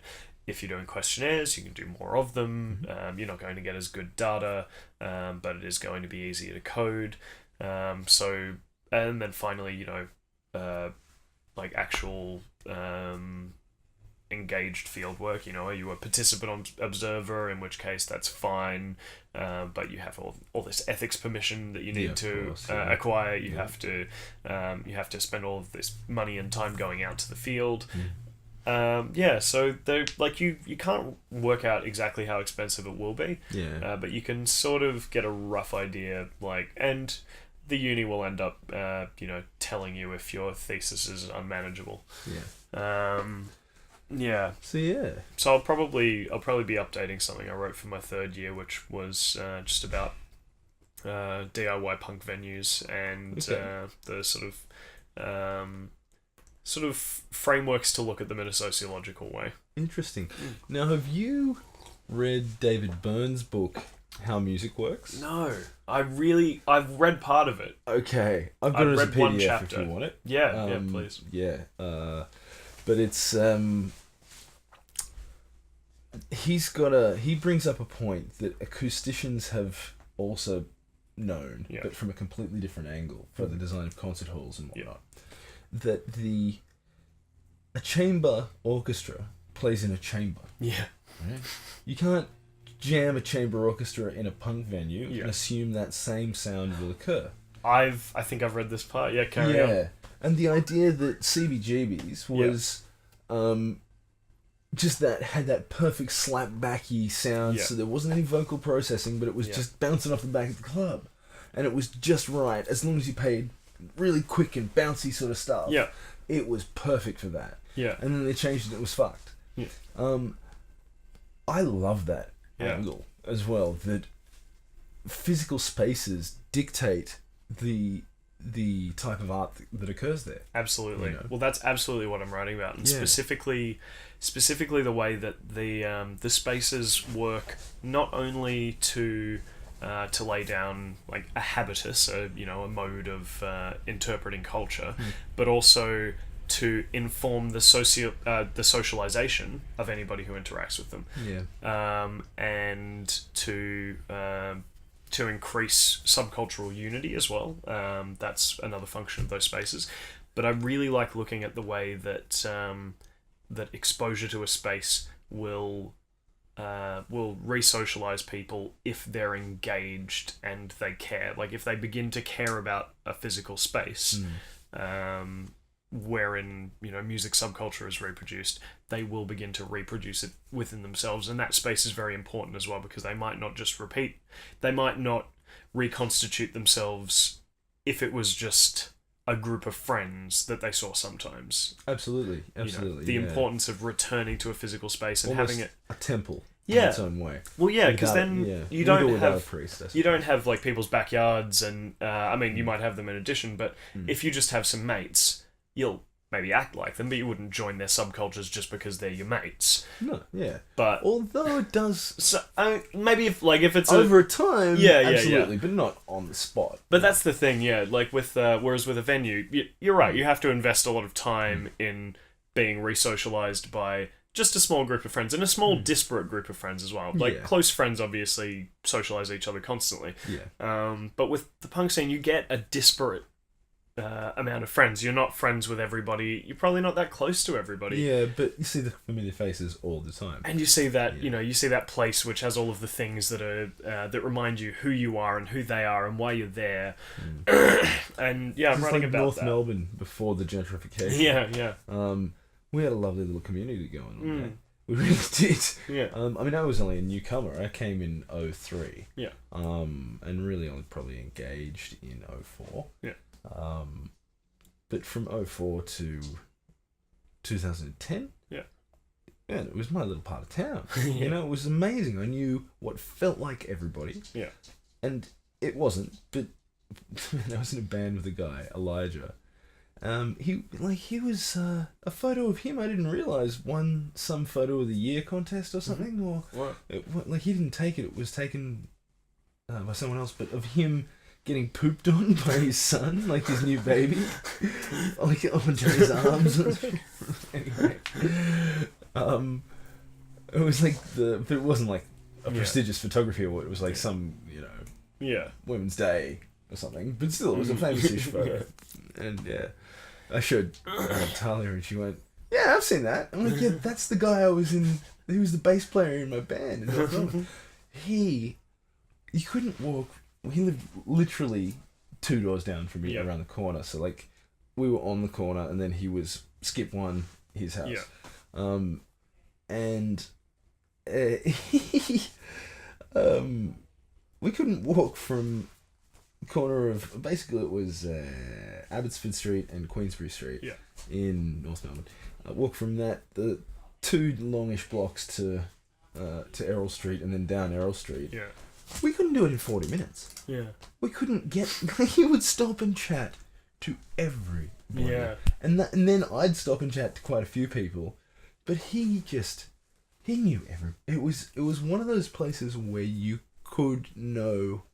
Everyone was ready to know everyone because everybody knew quite a few people. It's a weird experience when you still have to look up at the city. Yeah. And you're right there in the city and you just go, wow, how is this still a thing? Yeah. And it was a very special place. And it's gone in a way now. Yeah. It's really sad. I guess that's like, I mean, I moved into Fitzroy long after it was gentrified. Yeah. And... I mean, I would have too. It was gentrified when I got here. But yeah, I've always found it... very weird that people actually do form communities around where they live, because I've been, just a renter taking wherever's cheap, wherever's sort of nice for so long that I've really I've never gone specifically hey, I'm gonna look in this area or this area. I'm like, I'm gonna look in this like 5k radius. I lived in North Melbourne. It was weird. I would go out to the readings notice board, just go Carlton, nope, Kensington, no, bloody Fitzroy, no. They would have been fine places to live, no doubt. But I wanted to live in North Melbourne. Yeah. That was me, and that was it. And it was hard to find places sometimes. Yeah. But not like it was in the peak of difficult to find places. And I've always had a dog, at least one. So it's just apartments. Yeah. I'd be fine with an apartment. Build it properly. Yeah. I studied quite a bit of acoustics when I was at uni for sound engineering. Yeah. Over and above the curriculum, because the curriculum was a joke, but they pointed me in some good directions. I'll give it that. Yeah. But so followed up quite a bit, and the available amount of isolation is truly staggering. If you're prepared to spend twice as much to build the actual structure, you won't hear your neighbours murder each other. Quite literally, you won't hear your upstairs neighbour playing drums. Yeah. Now, if you're prepared to spend 1.5 times as much, you will hear them playing drums, but not walking around. Yeah. But no, it has to be built for the absolute cheapest, and to look like it's nice, but to sound like fucking garbage. Yeah. I don't know how people live in places where... I mean, it's just as bad to be the person who walks around knowing you're pissing someone off. Yeah. Like, it's such a... I hate that feeling of... You know what I mean? When you've got to get up at some ludicrous hour and you get home and you need to get dinner sorted, or you've been to work till 3 or 4 in the morning and you've got to get home and you go, I'm going to have something. But everyone's asleep. It's like, I don't want to be that dude. Mm-hmm. But it's chicken. I just can't eat it raw. I can't. Yeah. It's... Yeah. Yeah, well, I've been pretty lucky to, have lived in a lot of old houses in my time where, even though things echo around because the ceilings are so high, the walls are so sturdy that it pretty much balances out. Yeah. But I've only lived in a couple of really new places, and, in one of them it was so bizarre, you could hear what your neighbors were cooking and you could smell it, but not in a that nice way where someone's cooking something and it wafts over. More just you got the kitchen exhaust, you got all of the worst, greasy, they're just nasty, pumped back in your direction. Because it's all one common. Yeah. Oh my God, yeah. And yeah, it was That's terrible. like I'd lived that closely with people, but People you know. yeah, You yeah, can speak to about it.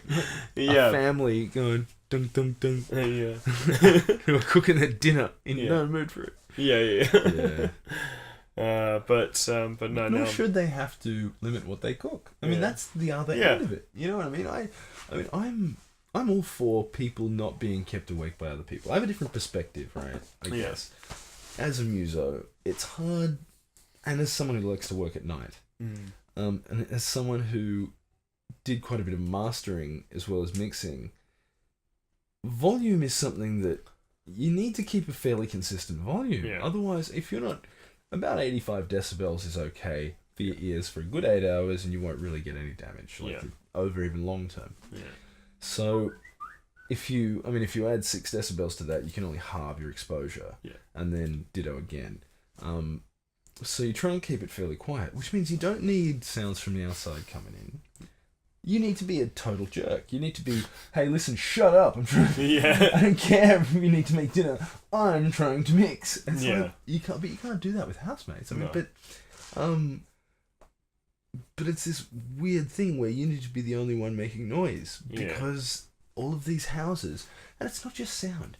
If it lets sound in, it lets air in. Yeah. Usually, I mean, there are low frequencies, not the case. You know what I Yeah. mean? The whole window will rattle or the whole building will move and transmit it that way.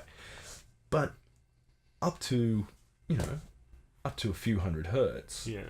Sure, but above that, dude, there are holes in these buildings. Yeah. There are literal holes in these buildings. Look, Yeah. this one just there just goes to outside. Yeah. Like, what's that for? Yeah. It's because there aren't other ones somewhere else, probably. Because I don't know if you know the passive house standard.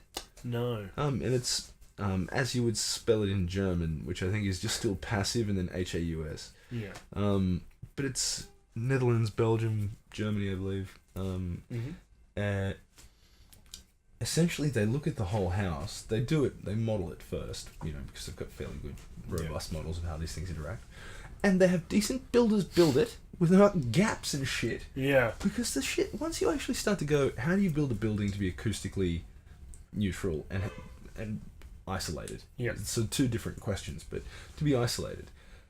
One of the biggest factors is making sure the people who build it are competent builders. And then there's an inspection to go, I'm sorry, no, this needs to be done again. I'm really sorry, but this won't work. Yeah. That needs to be a constant process. And they need to know there's an inspection coming. Yeah. And so they follow the damn plans. Yeah. But that is not something that happens in general house building, it seems. Yeah, I've actually I've always wanted to. I mean, like given the generation I've been born into, and even having a degree won't help. I've always wanted to build my own house. Probably won't. Yeah, but never this know. This is fairly another sort of, I guess, difficulty of our time is once upon a time there was just land. Yeah. Now, ignoring the morality of there wasn't just land, there were people existing on almost all of the land anyone ever talks about in this context. But from the perspective of our civilization, in a sense, it used to work that even very poor people could just basically piss off. Yeah. Just out past the frontier. And there was these frontiers where laws couldn't really get there, and they weren't incorporated territories, and there wasn't a corporation that ran them. Yeah. It was just a place where you could build a fucking house next to a fucking stream and live out your damn life with some beans and some cows or whatever. Yeah. Without anything. Let's say, like, for the longest time in human history, we've had few enough, they've been... It's a population problem. In a well, sense. I was even going to say, really, few enough massive incorporated states. Oh, sure, okay. As well, like, every... that you could more or less... like, obviously, there was never total freedom of movement since very, very, very long ago. But nor was there freedom of movement for the authorities. Yeah. And pretty they had much. limited range on horseback, as opposed to now when it's a fucking tank and a helicopter that can just go across continents. Yeah. There's no... And if you're anyone but a warrior crossing from nation to nation, if you're anyone but an army, you can pretty much just bugger off, sit down there and go, okay, well, we're on this side now. Yeah. I want to have my beans here. I don't understand why. Okay, I thought we're getting to the point where we were trying to not discriminate, or doing our very best, based on things a person can't change. Yeah. And I think that, as a principle of what you can or can't discriminate about, is a great place to start. I mean, the conversation gets very deep from that point on, but can't discriminate on the things a person can't change. Yeah. Now, you cannot change the country you were born in. Yeah. Now, why do I get automatic citizenship here? Yeah. I just showed up in a place, got born somewhere, and now I'm sort of ball and chained here. Yeah. I'm not allowed to go and earn a living anywhere else. And if I do go there, well, then I'll get totally fucked there as much as if I do. Exactly. Yeah. It's just like, what? But yeah. So I mean, it's not like you can really, even if you organise all the paperwork and jump the hoops, where could you move without a central bank? Yeah. North Korea. Yeah. Look how that went for that dude. Yeah. You just said, hey, I love you guys. I want to move with you guys. Yeah. And they went, you better come to jail, fuckwit. Yeah. Well, I wonder, I do wonder how, it's unfortunate as well that most of the people who end up doing this, and I don't think you have to be any kind of quite peculiar extremist to go, well, hey, maybe I just want to limit my interactions with society, move out to somewhere, I would agree, but that's a strange thing to say for a lot of people. But then because of that, the people that you have retreating from society and going, you know what, I'm gonna start a farm, not gonna sell anything, I'm just gonna make stuff to eat, make my own beer. Maybe eventually I'll generate my own power. Go solar, go wind, whatever. It's unfortunate that most of those people happen to be rampaging loonies who fit their kids Second with Amendment nuts. Yeah, fit their kids with bulletproof vests and have them do gas drills every day. Exactly. And it shouldn't be that way, because it should be an open area. It shouldn't be the idea that cities bring so much to the equation. Yeah. And the only people who are prepared to not make the deal are people who really hate the city situation, who are nuts about it at this point, in a sense. But I mean, once cities and living in and around them in society, if you like, didn't bring much of a bonus. I mean, city dwellers didn't live any longer than people out in the boonies. Hospital treatment wasn't really much. Yeah. Because no antibiotics and no knowledge really of what the hell to do. Yeah. Just hack it off. What if it's in his torso? I don't really know. We should wait and see. Let's wait and see. Yeah. And a lot of it's still that today, unfortunately. But yeah, but these days, it's pretty clean now that there's sewage systems. It's, there's social security, so it's, I don't need enough land to support myself all the time if I don't have a job as such. Yeah. Okay, so I can live in that's alright, a small thing. It's a different deal now than it perhaps once was. It's true. But the deal gets worse and worse as the price of housing goes up. Yeah. And it's just a real... Yeah. There's a breaking point with this price of this stuff. I mean, people can't live 3 and 4 to a room. Yeah. I mean, they can, but they won't. Yeah. There's... Well, I think that... Yeah, it's really... because in the West we're taught to expect a few things, especially in Australia and many parts of the United States, you're taught to expect a backyard, a private block. Exactly, what was it, the 1 acre house, quarter acre, a quarter acre for every man. Yeah.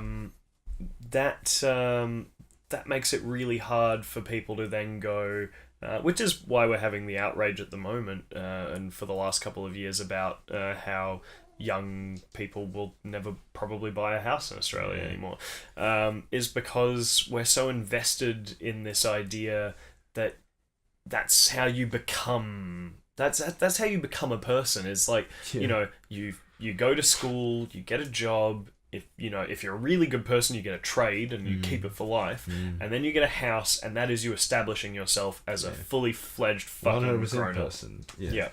But I mean, there's this other end of this as well. People are putting off having families. Yeah. Because what are you supposed to do? Raise a kid in a share house? Yeah. That's a really weird thing to do. Yeah. Adults who just come and go and live with you. Yeah. And who don't know how to raise your kids either. And I don't know if you want that, but you kind of have to. What are you going to do? Move out to the thing and do the commute? And what am I now? I don't want to be that guy. No. So it's a very difficult thing. So you almost, I mean, I find myself, not necessarily putting off having kids, but it took me a lot longer than I think my dad's generation to get into it. Yeah, as an idea. He didn't piss about, He was 21, boom, was my sister. And he was 50 when I was born. Yeah. But, he had a round 2. Yeah. I mean, I'd be lucky to get a round 1 in at this point. Fucking 35. Yeah. So, yeah. It's, I don't know. It's a very difficult thing when, you see adults ostensibly being children. They still come home to the family nest. Yeah. They still, not to disparage, because I love to play a game or two myself, but still playing video games. They're still doing the same things for their enjoyment, which have zero cost. That's the big one. They're not going out a lot of the time.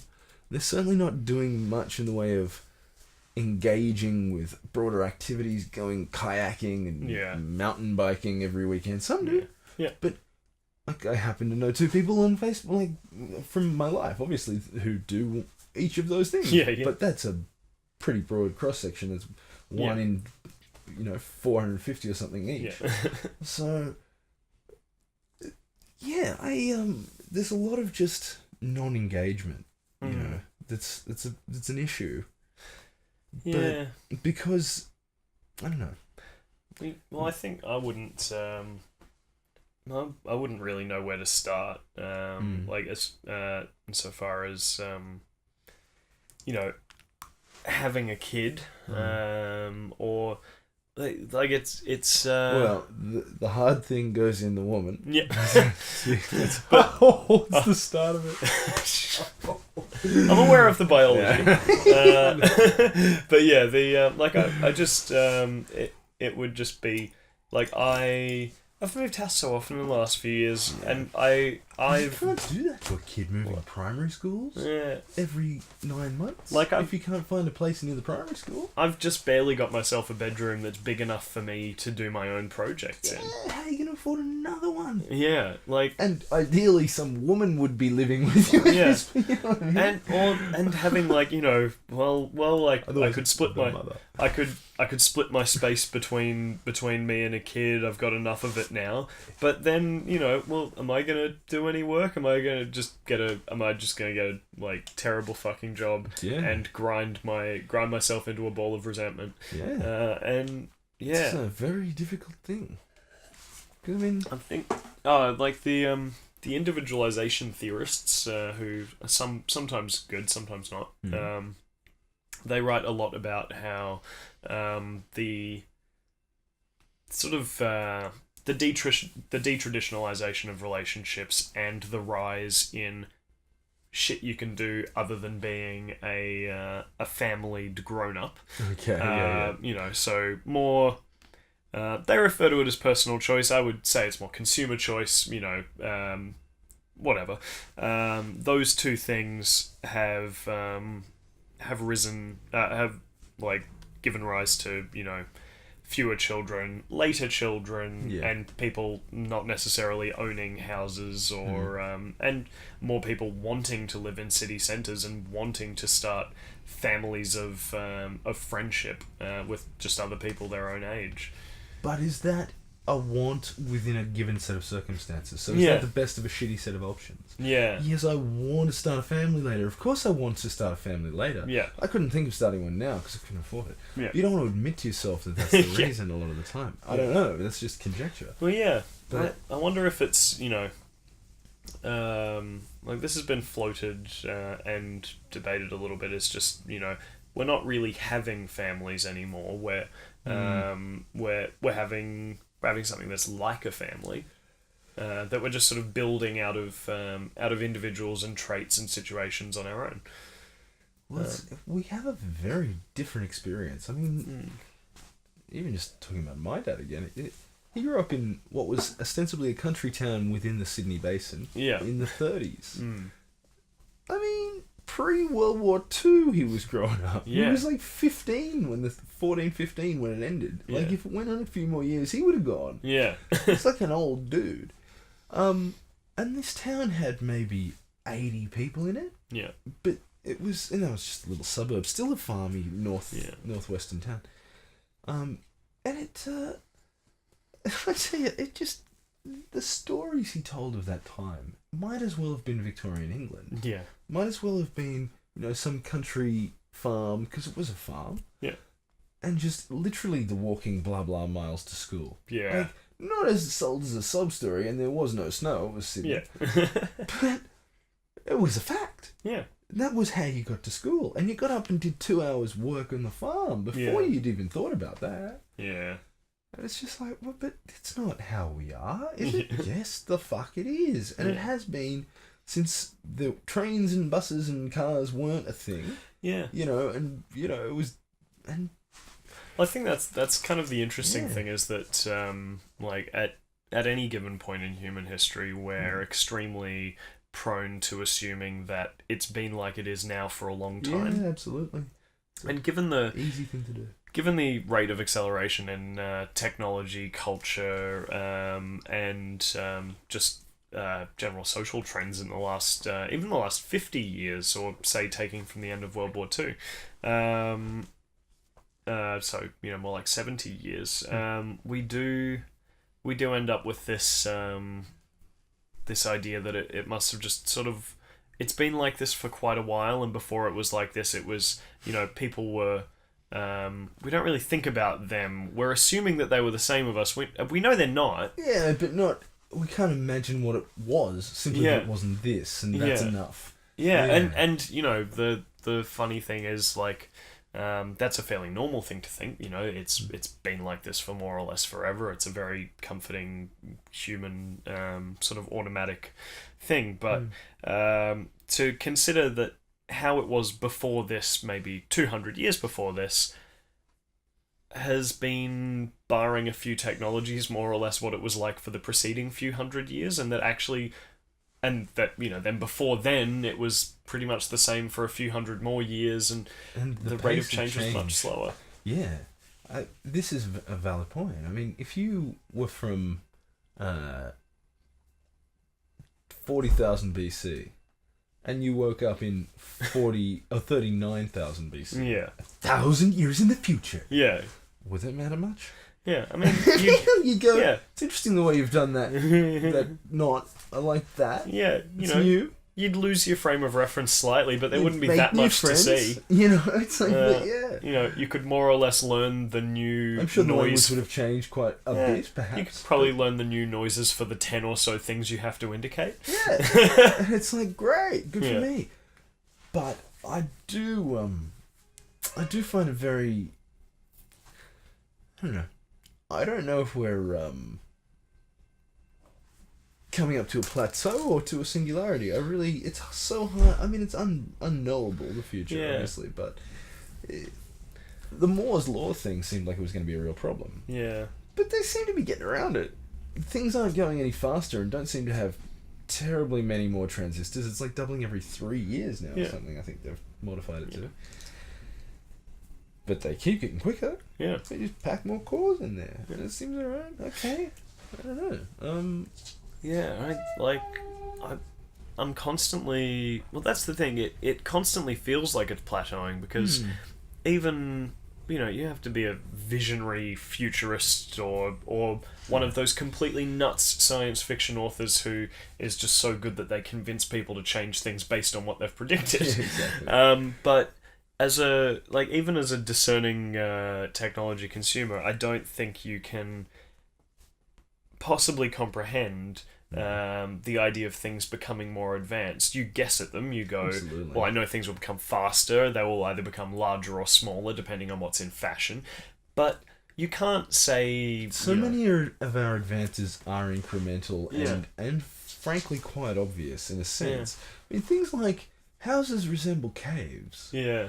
You know, they just resemble... Imagine the nicest fucking cave Yeah. that you'll ever find. Mm. No other creatures in it. Ventilation if you want it. Open, closed. There's light in it. Yeah. Oh, we can put it wherever. Cool. And it lasts. Well, it's cool. Yeah. We could live in whatever we wanted. Yeah. We really could. I mean, we could build tree houses for ourselves. Yeah. We could build, bat things with hanging stuff. We don't. We roll with just cool, awesome, shiny caves. Yeah. And I kind of think we'll stick with that. I Yeah. think there are some things that you can go, okay, well, what would an awesome house in the future look like? And be so wrong about details. Yeah. And yet, it's still a box. Yeah. It's not tubes or Yeah. hexagons everywhere or any shit. Well, know. like you could, if you were hanging out a few years before the telephone, that how could you go? It's hard to know where this is going. Because you don't think about speech as a technology. You should, but you don't. It wasn't necessary to. Yeah, but you can't but it say, absolutely how is. are we going to improve this technology? There's no reason to think about improving That's it. it. And all of the technologies that are constantly improved upon, or that technologies that come along and revolutionize everything, they tend to be technologies that, like the ones that change the face of society are the ones that people don't realize they need. It's the ones like the people with what was the point of the moon project? The moon landing. Yeah. What was the point of this? What was the point of that? So, well, look, it may not be that every one of those rocket engines directly correlates with, that rocket engine there, see that one on the left. Yeah. That one's your telephone. Yeah. And that one is Hubble. It's Yeah. like, well, okay, Hubble was actually a particular mission, was a couple of missions involved there. One to just get the telescope, the mirror right. Oh, good work. And the things we learned in terms of long-range communication, shielding and pressure and how to actually build robust systems and how to train people, those soft skills were just huge. And it was sad to lose a lot of those as NASA downsized and whatnot. I had a discussion with a flat earther the other day on Facebook. A fucking flat earther. I didn't know they still existed. They're coming back. I have never seen anything like it. It's kind of beautiful. Oh, dude. As a reaction, I mean, I can imagine... I know how much of society is, reactionary, but this is next level. You don't... I mean, now this guy's a VJ. Yeah, wow. And he's like a 3D artist, and So he works with technology. He does. But he's like, every shot... Oh, that's a comp shot. Nah, bullshit.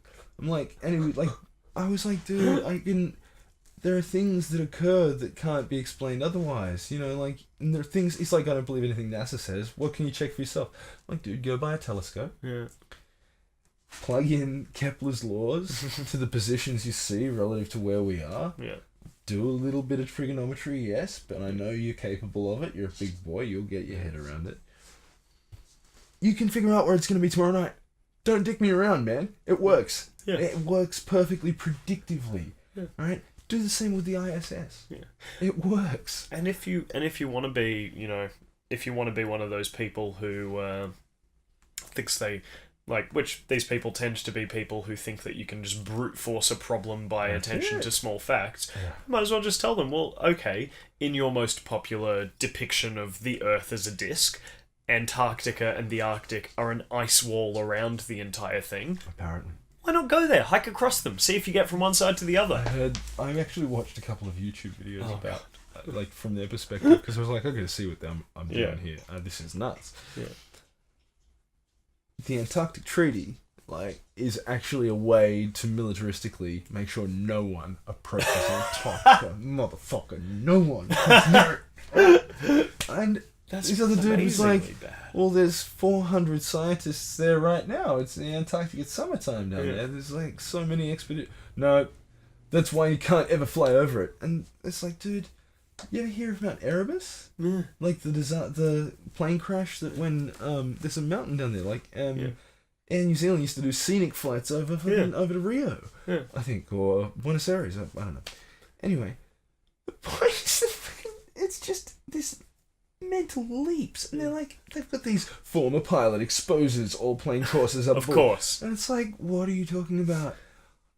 I think the bottom line that I just like, it seems, the problem with it is that it's just too bizarre an idea. It's too obvious an idea. Why would a world be perfectly flat? How could that be explainable by any other scientific law? And most of them will then go on to talk about how other worlds are flat, are round. Oh, but ours isn't. Right. I don't know if that's consistent with all of them, but I think there's some of them who I think because like we're that. special, you see. Yeah, they argue that we are the center of the universe. Evangelist as well. Christian. It's almost that same thinking. Yeah. And most of them go, yes, it came with a revelation from Jesus. So, well, there you go. That increases its credibility. Yeah, I think, fold. To be honest, I would really like to know if... I would really like to know what makes us that damn special. Yeah, exactly. I mean, it's really interesting. I mean, maybe we are the only system that knows what it's like to be that system. Yeah. But I find it very doubtful. That was a long pause, but let's just... Yeah. There are so fucking many stars. Yeah. We've found how many thousands of planets orbiting those stars. The likelihood is that our planetary system is not only normal, but actually fairly average as a place to host life. Yeah. Our habitable zone is not that great, and there's only one fucking planet in it. Yeah. There's no reason there couldn't be habitable zones as moons around other planets and all sorts of other configurations.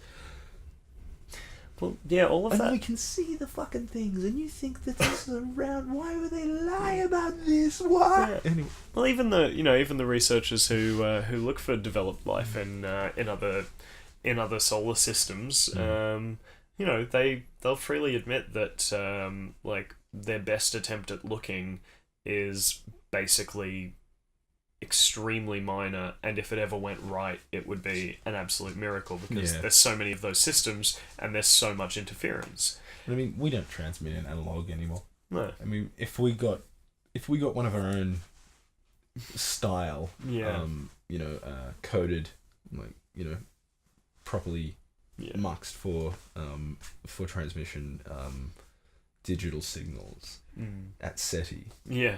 Without the decoder of the codec, there's no fucking way we'd turn it into anything. Yeah. We couldn't even translate hieroglyphs until we found the Rosetta Stone. Yeah. Now, I know we'd have better statistical methodology now than then, but people were bright back then. Yeah. Well, people tried hard to translate. Also, we can't necessarily know that any... we can know that if a signal comes, we can know it's been sent. We can know roughly where it's been sent from. But beyond how that, do we decode it? Even let's say, you say we'll send a radio signal. Okay, with what modulation? We use amplitude modulation and frequency modulation with a certain select characteristics, and we decode that through a device called a superheterodyne, which is a really sensitive and incredible piece of gear that was invented so as the whole radio circuit doesn't have to be sensitive. Yeah. Only this one tiny bit at the front that you can tune to whatever frequency has to be really sensitive. Yeah. And then there's a separate part that you tune around to other frequencies, but it just hooks into that. So anyway, the point is that, why would they have a device like that? Yeah. They'd have some other way to make a device like that. I mean, you need something like that. Maybe it would be similar. Maybe it would obey the same physical laws. Who the fuck knows? There's no way to know how it would be decoded and how we would even detect it. I mean, they're so optimistic. I wish them well. Yeah, I think it would be great if the aliens did Skype us, but... I don't know, though. I mean, I'm with Stephen Hawking, man. If aliens made contact, you know what we should do? Shut the fuck up. Yeah. Pretend we didn't hear it. Yeah, Pretend we're not worth talking to. Well, I'm working on a comic at the moment that's just about... it's about the aliens visiting Earth, finally. Yeah. And what they the aliens just hang about for a little while all of the Earthlings lose their mind. Their ships are just hovering and everyone's rioting and burning things. And then eventually the aliens speak and they give the Earth... they just quite emotionlessly tell the Earth that they're going to be wiped out, and that the destruction will begin to give them time to get their orders and their affairs in order in 15 of their Earth millennia. And then everybody sort of laughs and takes that one on board and goes, "Oh, that's hilarious. We'll just all rebuild society then and get on with living our lives." But then, but then the anxiety of just having the alien ships there hovering, waiting for a goal that no one in their lifetime or even their ancestors' lifetimes will. It still drives us mad. Yeah. And we eventually tear ourselves asunder with a mixture of bad economics, violence, and philosophical introspection. I noticed we do we have wrap up soon? Yeah, I reckon, basically. Yeah, cool. Covered a lot of ground. Oh, fuck yeah. What, just to go back to Star Wars for a second. Yeah. Do you have any thoughts on what you'd like to see in the next one?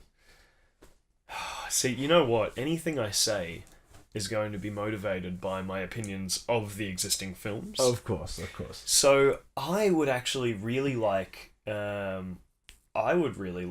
to see Kylo Ren's relationship with the light side focused on and expanded. I would really love a trilogy to work towards, bringing a Sith Lord back. Okay. Because there's been some foreshadowing there with the holding. Yeah, it could work that way. And there's obviously hints of that in the original trilogy with Vader, but that never. But okay, if he went somewhere, he went to Force Heaven, not Force Hell. Yeah, that's true. He was all blue at the end there. Which he redeemed himself in the end. But the movie series isn't about his redemption. It's also about. It's about so many other things, and it's about his relationship with his son, and it's just about good and evil in general. But it would be really interesting to see them fighting to save Ren, especially because he's much less ethereal than Vader was in the first, he's way more of a person. He's absolutely... That mask is just like a bracelet to him. Yeah. On, off, whatever. Yeah, he doesn't even fucking need it. That's it. Yeah. It's like, what are you doing with it then? It's just an affectation, yeah. He loves that Vader motherfucker. Like, he is kind of like an aspirational emo kid in his bedroom. That's exactly right. He looks like one too. And he even has little tantrums. Yeah. But how good are the tantrums? Yeah. But what would you like to see? I would like to see a darker second one. Not to match or to mirror Empire, but I like the way Empire is the beautiful middle one. Yeah. Like Irvin Kershner, I think. He did beautifully. He just let it be the second act. Yeah. And didn't try and give it a Bravo ending. It was a down ending, man. We don't know what the fuck's coming. I know. We're in a cunty place. Yeah. This is not great. I want it to be that. I want it to let itself be that. Yeah, that'll be really nice. I don't know if it will be.